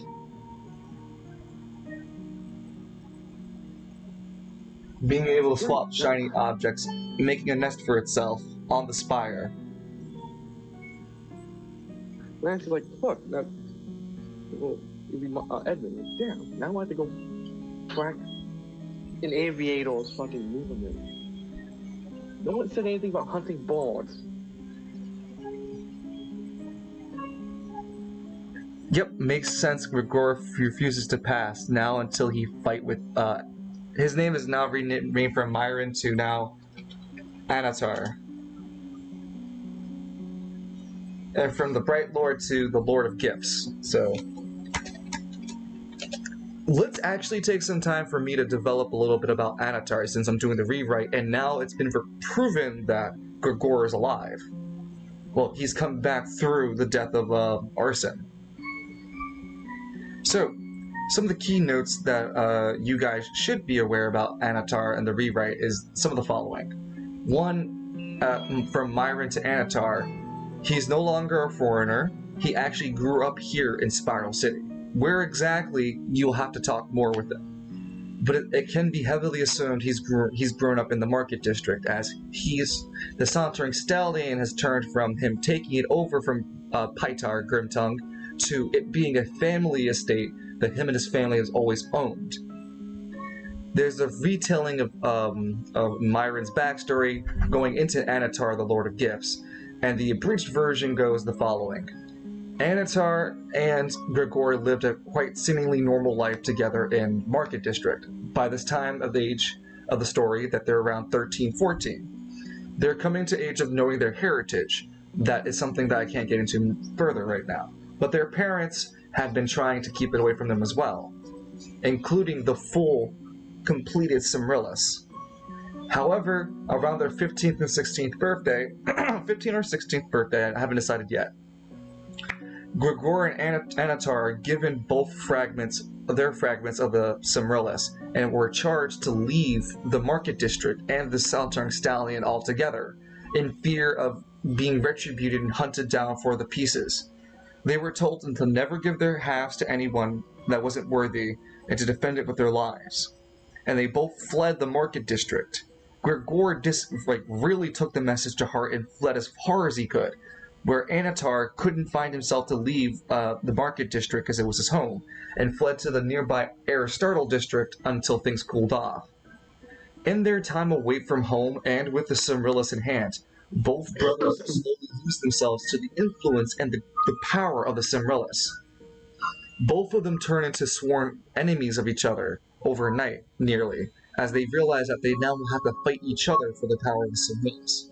And being that Anatar chose to stay closer to the market district, he returned home hoping to gather the support of his mother and father to get back the other half of the Cymrillus. However, when he returned home, he would find that his family had been slain. His mother and father had died defending the Cymrillus, and it was stolen from them. Anatar now carries now carried that half of the Cymrillus with him. Using the power of he loses himself, having so this has been fighting each other for about a near decade of using the Cymrillus and the Saltang Stallion as his base. Within this decade of time of fighting between Grigor and Anatar has been losing the battle, basically. Losing minions, losing his influence, and in even a desperate fight, he had lost the Cymrillus in defense of the Saltang Stallion, and it was stolen from him by some cobbler, no less. Thankfully for him, the cobbler only sold it to a wealthy entrepreneur that owned the up-and-coming emerging 7th diamond. So that is where Anatar had found himself to be in the troubling state, losing his estate, his building, to a man called Pytar Grimtongue. Lost the Cymrillus, and it was down on his luck. And when all was lost to him, he had gathered the little willpower and energy remaining for a desperate cry to anything to heed his answer, and he manifested the power of his anima, Shadows, a silver banded ring that goes across his fingers that glow in a bright blue luminescent wording. It reads in an ancient tongue only decipherable by Anatar, binding those to his will, hiding him in the shadows. Shadows became his anima, and using the power of his anima, reclaimed the Saltang Stallion from Pytar Grimtongue, and enslaved him for his insolence by turning him to a dawdling old man, retaining his skills and providence within the market district, but reducing his role to that of a caretaker for the building. It is this time when Anatar goes off to finally start exploring Spiral City. His journey's taking him from the Saltang Stallion all the way over to Travail. And from Travail, from Travail,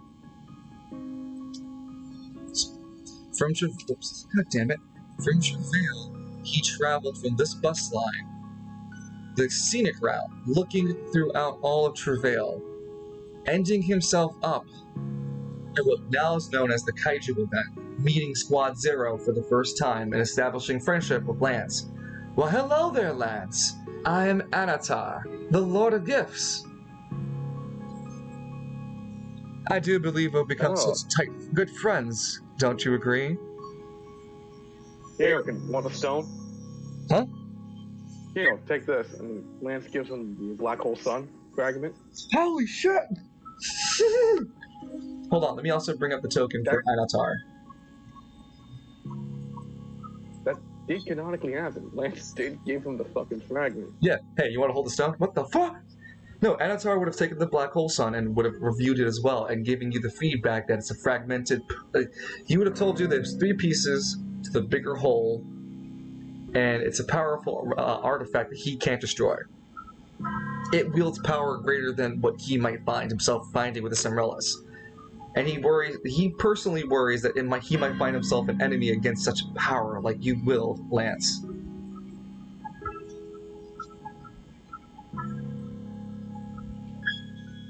Yeah. With that, after the kaiju event, I'm sorry, I'm reading the script here. So after the kaiju event, he returns back home. He establishes a friendship with the Squad Zero and Lance specifically.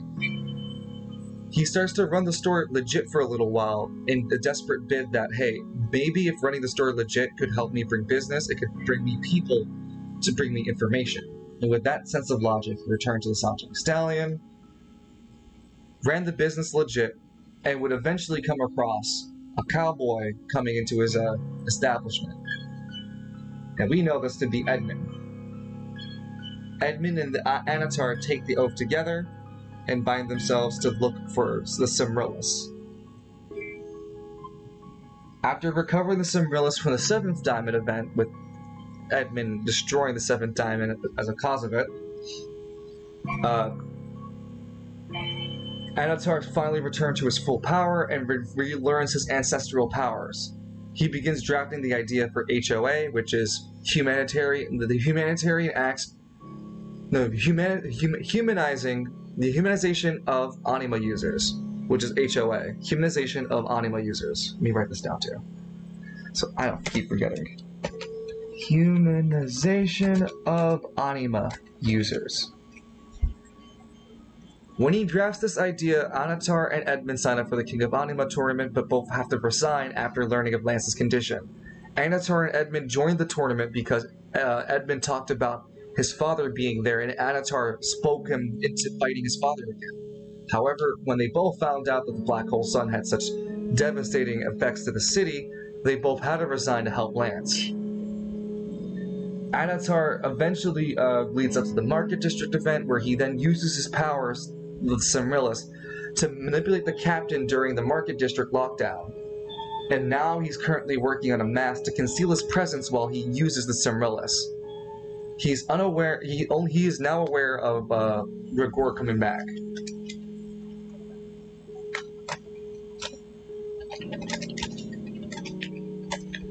But he doesn't know if Rigor has the Cimrillus or not. No one knows where the Cimrillus is. Not Rigor, nobody. The Cimrillus, for all intents and purposes, is gone. They can find it by looking for it and trying to find it via feeling it out. But you see, Wayward Sun's a smart anima. And it chose the Spire, one of the higher places that people can't reach. I was also going to say his usual was a D12 in intelligence. So for all intents and purposes, the anima's out of this Cimrillus seems to be out of reach of anyone right now. The only other ones that seem to be present are the ones I have to make Travail Hall. Ooh, I know where to put Travail City Hall. Hold on. I have to put Travail City Hall up real quick. Are you ready, Lance? I grab you by the shoulder, Lance. Are you ready? Transformation Central. Stop it. I didn't give consent. Are you actually it's better if it's not Lance. It's Arsene. Are you ready? As he's being taken to the... Because we could follow Arsene's journey through the afterlife. He's being taken to the judgment to be judged if he should be reincarnated or not.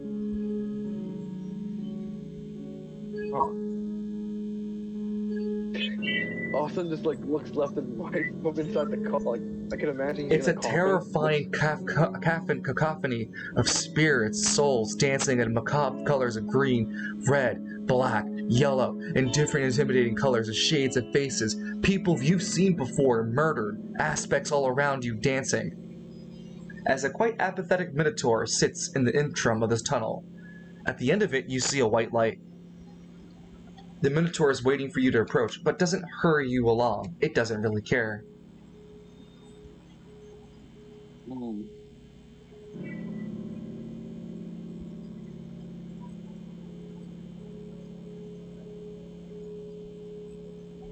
Standing there, you just continue to hear the cries and screams of victims you once heard before and met.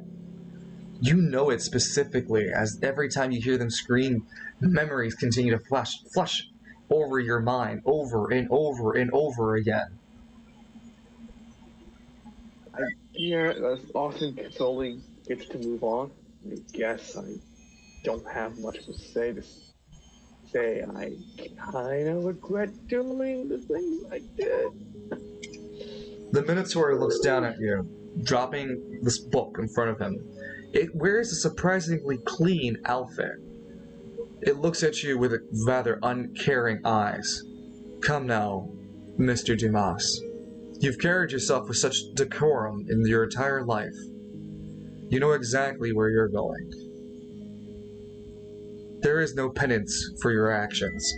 No amount of triviality that you could ever muster can escape you from your fate. At least humor me, bull man. Did wayward son flee? He gives you a glimpse of Wayward Son sitting on top of the spire with the Cymbrellus. Wow. He kind of cracks a smile. As long as I know my wayward son is safe, and he's fucking over my enemies, I can accept any judgment, bad or good, going forward.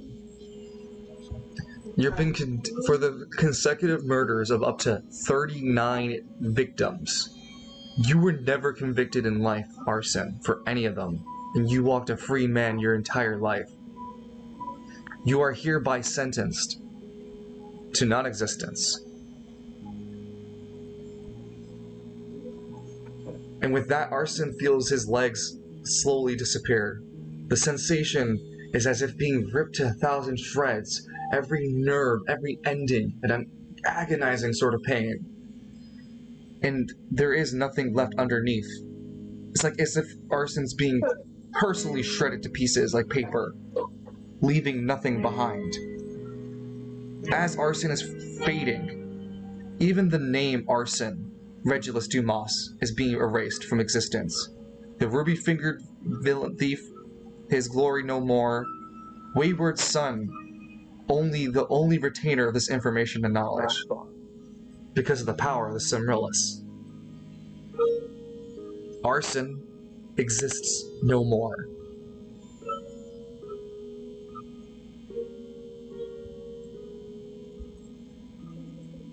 Proud of me, Dad?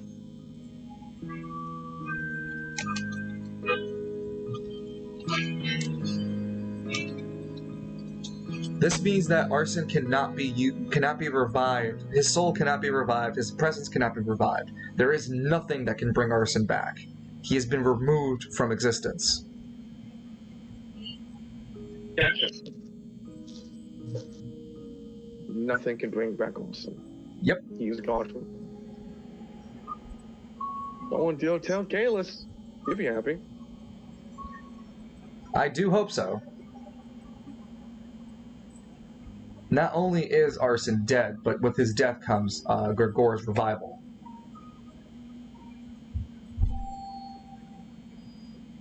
And a great plot point to leave another hook hanging. As you know, now we have to see where and how Wayward Son judges someone to be worthy of not only the Cymbrellus, but Wayward Son's power. I can imagine that by the time we get to Wayward Son, he's just going to become one of the great eagles. No, he would need more pieces.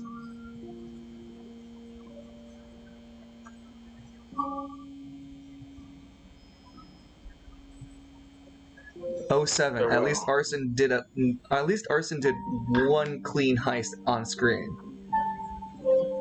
He did. You did one clean heist. He still killed someone. No, we're talking about you got away with the crime. You killed someone, but that's because you have Arsene has bloodthirsty. He can't leave without killing someone. And Wayward Son had talk you out of suicide from getting into a fight with Queen Caribia. And fate so unfortunately put a maid in your way.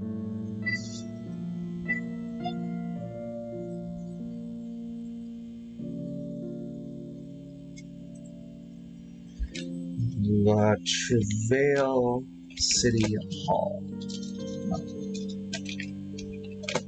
There we go. So the actual building is the gray circle, but the box represents the entire industry area, just like the Travail Police Department. Because we have a special little cutscene.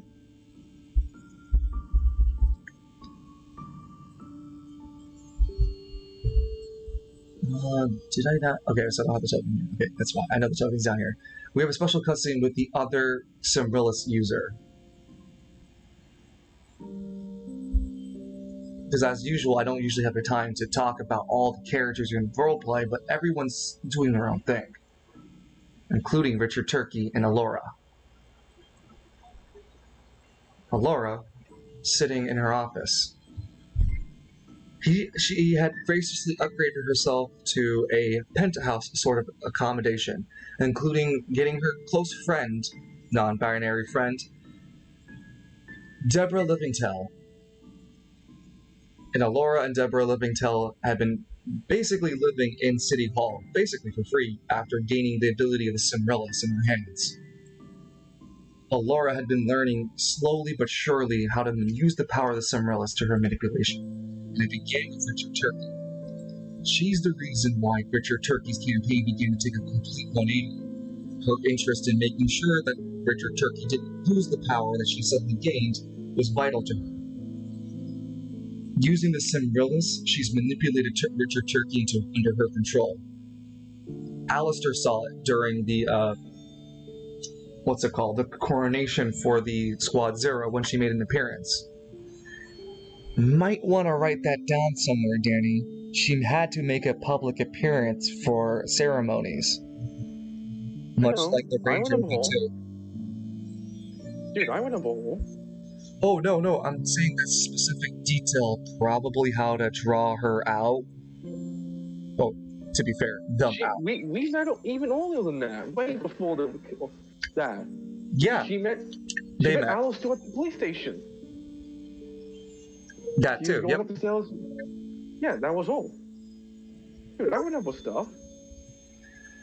I was suggesting a way to call her out, but regardless, Alora sits in her office, her penthouse office, and has the Cimrillis rolling in her hands. Thinking of her next step, she already swatted her opponent. What's it called? Yeah, Condor. By able to turn the landslides of the Anima events against him, because his anti-Anima presence was no longer a good enough stance in Travail, especially with all the PR work Squad Zero had done for her. Simply, Alora had to push the right people in the right direction to get to see the right message. And the statue was erected, I'll put it up for you, it's considered the memorial for those who've fallen during the incident. And it's highlighted in this orange box. The fight took place in the Upper Bay Area. So this is the memorial area. So it's because of Alora's efforts that the animosity is the lowest here in Travail, and on purpose, for her influence. She seems to begin eyeing her next plan as to help create a sanctuary for Anima users. And by using her influence with City Hall and her connections to the organization of the Cardinals. Falcone's event was revealed to be underhand as part of Alora's bigger schemes. Oh. And that is the cutscene that is revealed. Falcone, I presume. Yeah, the cutscene would actually have Alright. Falcone enter her office. Come! We have much to discuss, Bishop Vincent Falcone. Alright, lass. I really hate to come out the damn church all the damn time. So, we better make this snippy. What is it you want? Oops. And I can delete that. Control Z.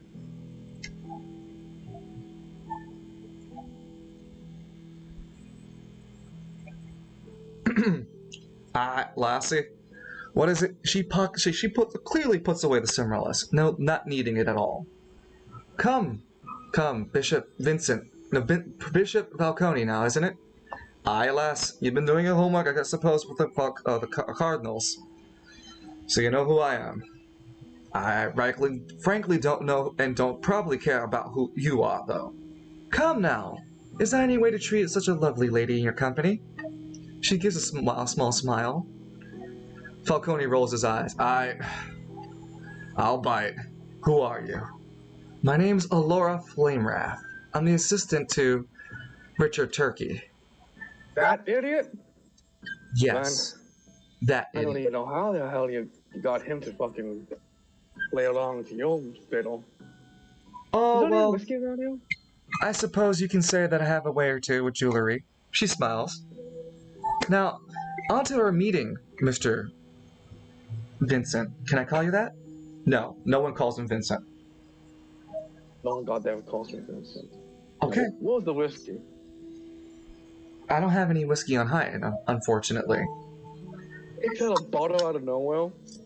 Oh. Well, okay. I do have serving cups if it... And he begins to drink from the bottle. Oh, all right. Okay, this is happening. Well, Mr... Can I at least call you... Sorry, I'm dealing with... So I should call you Falcone then. I prefer Bishop Falcone. Very well, the Bishop. title and everything. Very well, Bishop Falcone. I wanted to speak to you about your enterprise, specifically with the Cardinals. He coughs a bit while drinking. What about the Cardinals and me? Well, you see, I know the Grand Maester. The Grand Maester. That's his name is. You know the big cheese, don't you? Okay, I'll bite. What do you want me to do? We're going to create a sanctuary for anima users, and your church is going to be the place. What? Hold on a second, lass. Don't the church... I don't want a charity. First of all, I don't run a charity. We'll be funded by the Travail government, of course. And how sure are you of Richard Turkey? She holds up her finger. He'll play along. I promise. Whoa! You got him pussy whipped, don't you? She glares flustered. No, I don't need to use my body like some sort of common whore. But yes, rest assured, he'll play to my tune.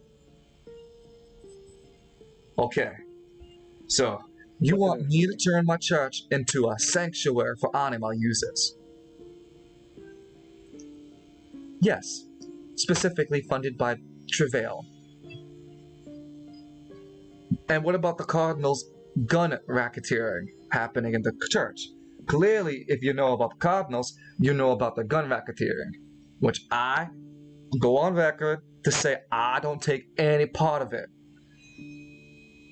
Very well, it's understood that you don't take any part of the gun racketeering, but I'll make it clear between me and the GM, she smiles at the Cimralus, that he'll be more than willing to follow with us. Alright, lassie, you've been looking at your jar a couple times, and I'm not liking the gaze you're giving it. You either marry it, or you tell me what's inside. She looks really stunned, noticing how observant Falcone's being. Hi, I didn't take you to be such an intelligent individual? You think an ex-criminal like myself can't take a note or two? There's a voice going in the back of his head. This wench challenges your power. Now rise to the occasion so she can cower. Not now, he whispers to himself. What see what she's got to say for us. And you can't tell me that rhyme wasn't good. Yeah, that was good.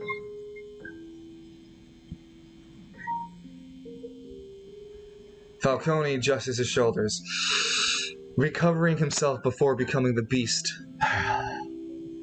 Now, lassie, I'll do the charity work, because, and she repeats at the same time, so they both speak at once. I'm contracted by Travail Law to do community service, so I can't exactly turn the offer down anyway. This is just a formality, isn't it? She smiles, and a reminder who holds the leash, Bishop Falcone. He glares at that statement. Let your ankle boil, she shall soon toil. Again, Hell's wrath speaks from the back of his head, and he desperately tries to keep it quiet before drinking more, silencing the anger in his head. Okay, I'll play fiddle. He stands up, but don't you call me ever again, Alora. You want to talk to me? I have a father named Nero you can talk to, and you have my ass who can receive your messages. And he walks out frustrated and pissed. As he leaves, he slams the door shut, and there's this imprint of where Hell's Wrath's hand would have been holding the door now to slam it shut. And Falcone leaves left stage, pissed, but willing to do the work. I think that went well. Yep. Alora sits back, nervous. Well, a small chihuahua jumps into her lap. Oh my god, that's who you want to laugh at. She begins to scratch the chihuahua's ear. There. The big scary man's left. Don't worry, Bobo. Everything's just fine. Everything's going just according to plan. And the scene ends. Oh, by the way, I know Lance McKinley, so if you have to shit, I'm gonna send him your way. Fuck! This is the door again.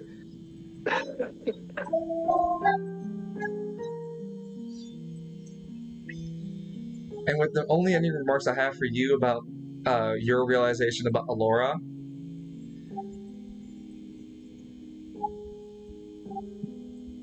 there's always... You can't see it, but I'm glaring at you. I was gonna say, love takes its ways in appreciation, and imagery is one of its best formations.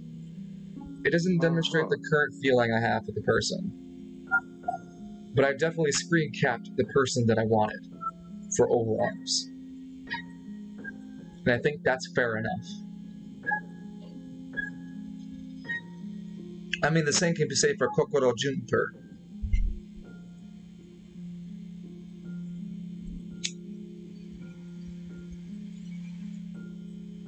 And I didn't do them this justice.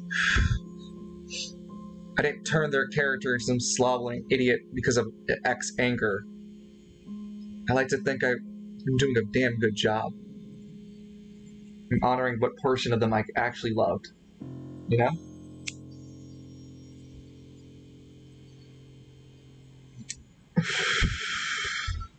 Oh man, this is like... Because I did talk with the person of the character, and I was given their consent to write their character into the story. The only issue it I've always been was that, like you said earlier, I just never had the time to show all the scenes. Now that I'm unemployed and I can just do streams whenever, I can make sessions where I can establish more of the world around you. Like, I like this ability.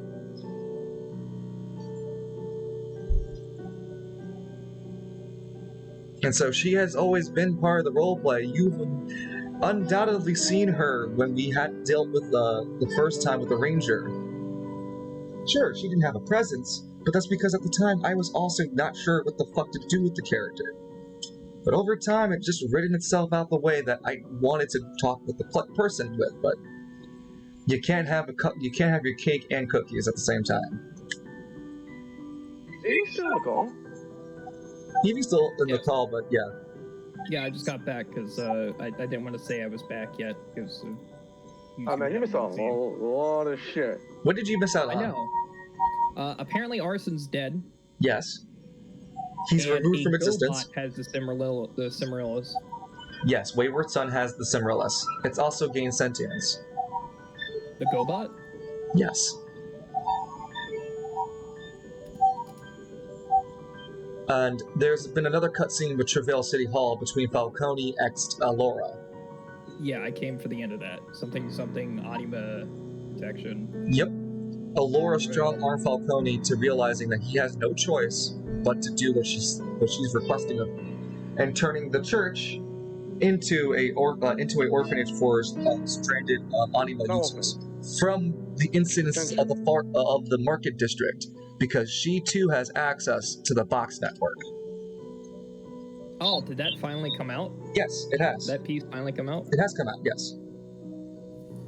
It's been on the website, but the events and actions, therefore, of it are slowly trickling in. I'm telling you, it takes its time. Allura is showing us, the players, that she not only has access to the Spiral Net, and including the box network itself, but she's acting on what you said on it.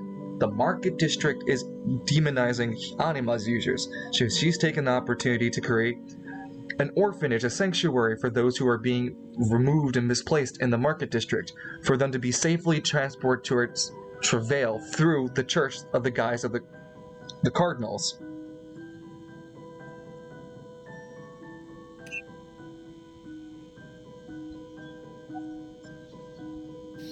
Allura Flamewrath has always been part of this roleplay. This is my final summary.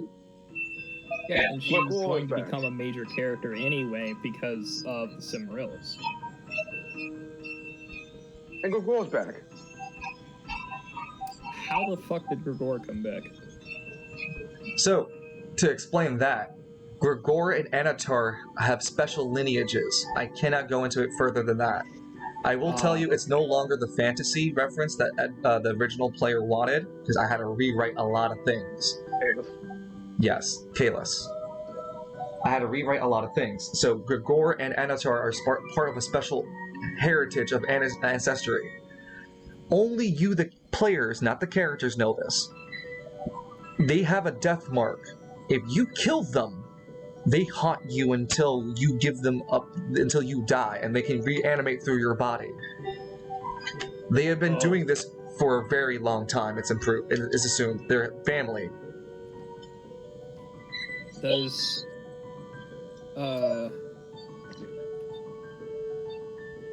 Edmund know? No. What is now with that? What is the Well, I mean, sorry. Each of the ancestry for the family line for their heritage have different effects. Gregor's is the death mark. He has the way to resurrect himself through death. Anatar has his own method, but he hasn't revealed it yet. Yes, but is Edmund still? Yes, loyal. Under contract. That's what I meant. You missed the whole. You missed the whole. You missed the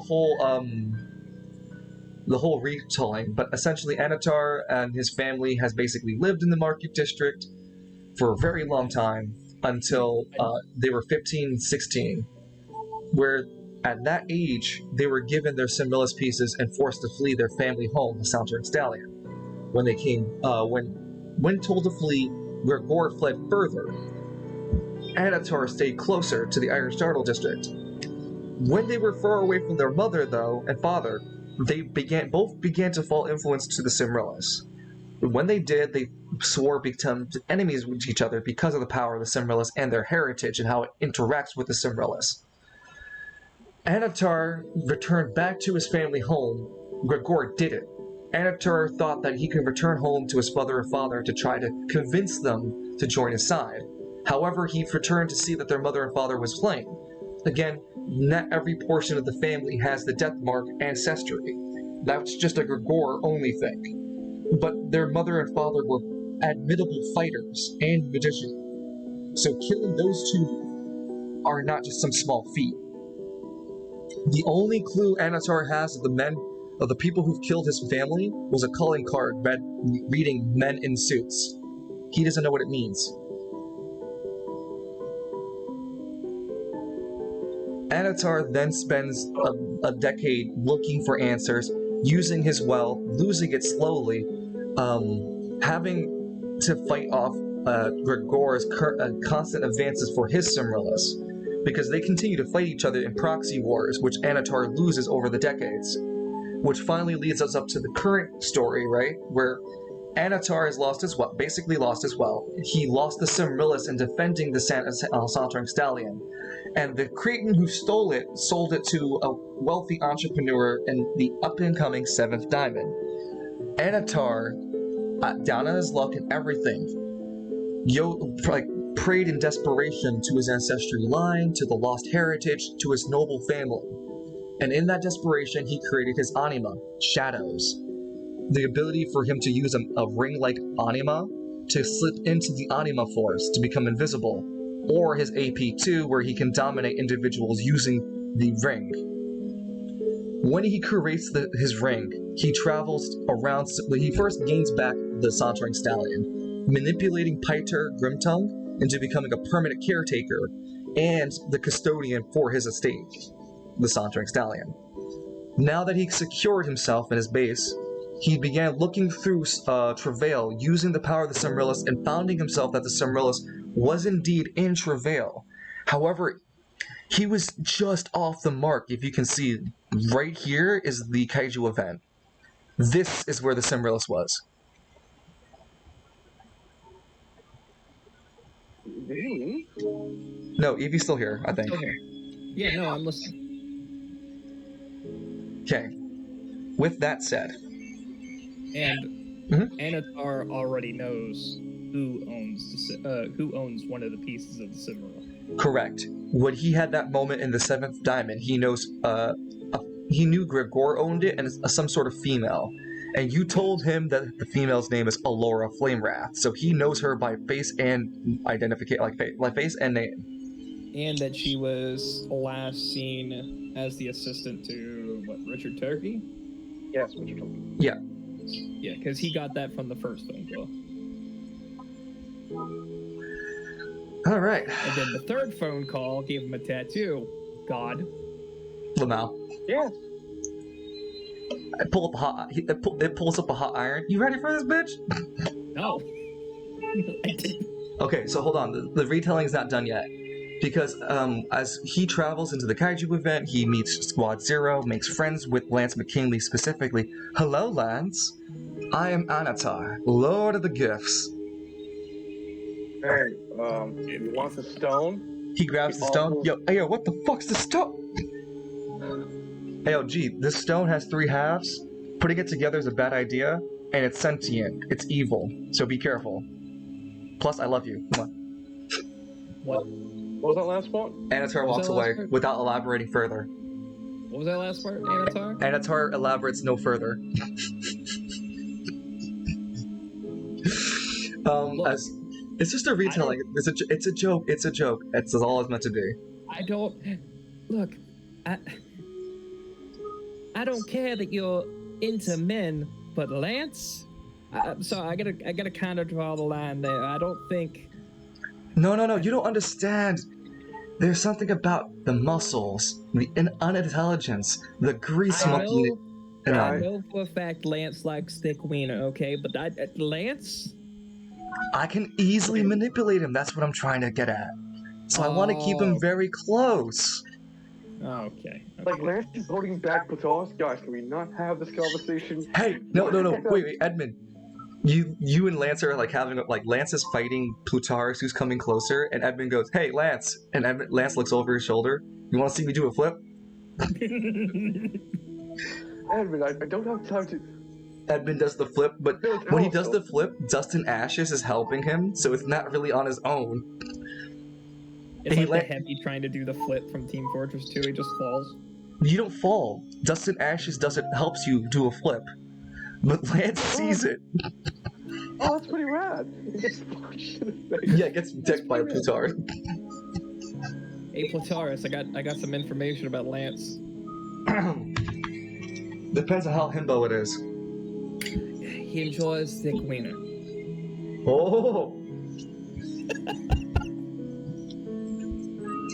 Oh Oh shit, I still have my fucking... I'm so stupid. I thought I drank all my goddamn ginger ale, but I didn't. I'm so stupid.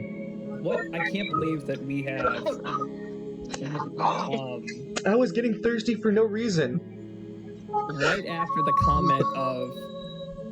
Oh my god, I'm so much better now. It would rip a mere mortal in half. We got Lance likes the Queener. Yep. As a natural, just like a natural thing. No, I honestly, canonically, I like the GSS slide. The smoothie slide. The smoothie slide. Screw you guys, I'm getting a smoothie. Yes, this one's a smoothie. Convenience store gets spawned, except it's not convenience store. It's irrelevant store. You'll find nothing you're actually looking for. You know that you gotta make that audio who did, you know the Asian YouTuber who did emotional damage? Yeah. Yeah. He did one where it was like everything is like off-brand. Yeah. I love those. We don't have a spray. We have a scrunk. What you mean, scrunk? Do you have Mountain Dew? We have Mountain View. You have Finding Nemo? We got Finding Jesus.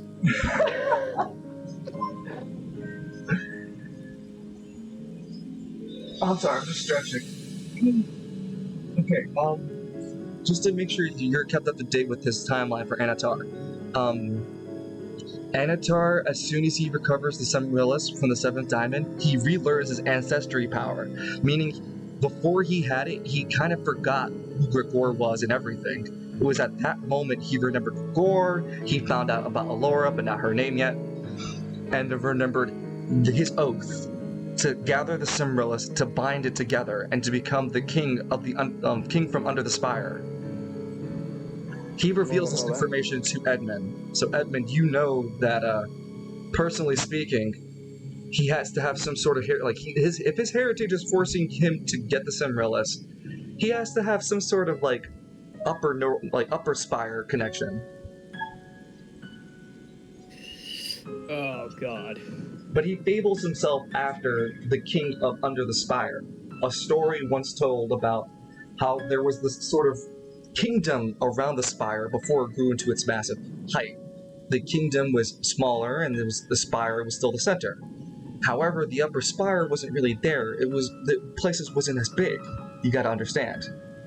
So, the story goes that while the spire was going to becoming into what it was, that there were royal families all over the place, and there was no consolidation of power, and the construction of the spire seemed to be almost at a halt because of infighting. Of course, that can't happen. The spire has to continue to be growing. So, the nobilities began to fight, argue, and from once amongst them all became known as enigmatic figure as the king under the spire. He spoke for the downtrodden and those that were in the needy of the districts that weren't being paid attention to, the kingdoms and fiefdoms that were being neglected for the growth of the spire. Because the toil to create such a massive monolith required manpower and effort beyond the likes of any which could see.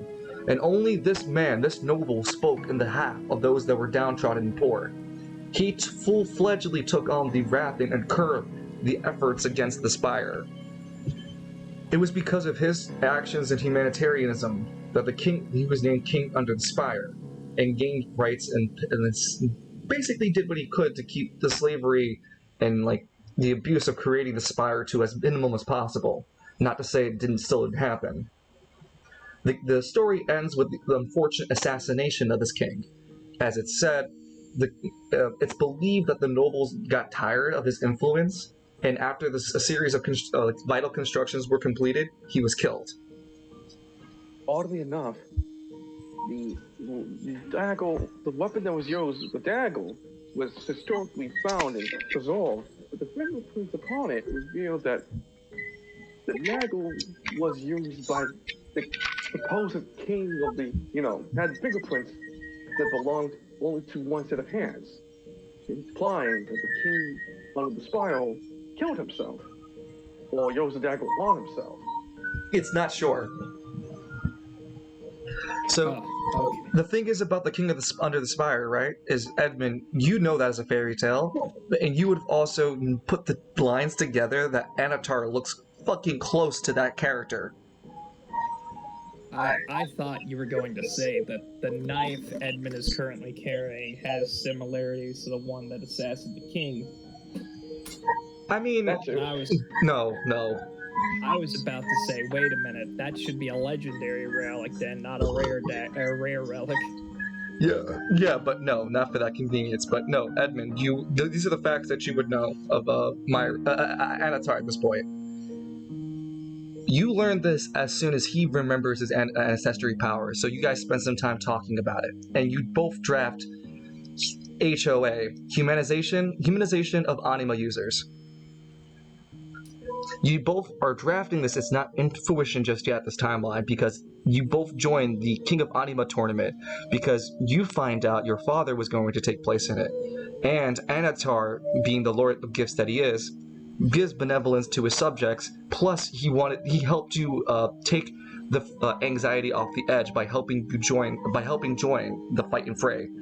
Anatar reveals his true form, turning into the massive monolith construct of his ancestry armor and weapon. That kind of makes the entire thing of oh shit, what did I say? It was I noticed Overarms is quoting a lot of Bible verses. That's just me as player to make it easier for you as players to understand stuff. Every knee shall bow and every tongue will confess, the thing that Edmund said in the ring. Oh, yeah, the binding contract. What about it? No. No. It's a Bible verse. It's Romans 14:11. For it was written, "As I live, saith the Lord, every knee shall bow to me, and every tongue shall confess to God." What was it? 14? What? 14:11. So, and like surely as I live, says and, the Lord, every knee will bow before me. Okay, so you want that to be your Do you want that to become your oath? Huh? No. Edmund kind of said that in the moment as he was transforming, but now giving the whole like lineage and like the whole like king under, it kind of makes a little more sense, right? But you don't have to say, well, in this universe, right? There is no religion like Catholicism. Yeah. It was just like a off comment. But yeah, you can quote it and like it'd be as if Edmund came up with it himself. So it's like Edmund would get on one knee and realizing, just the importance that Anatar is, and swearing his allegiance to him by virtue of the contract. No. He said this in the ring when he transformed for the first time. Yeah. As surely as I live, says the Edmund, every knee will bow before him. The Lord of Gifts, Anatar.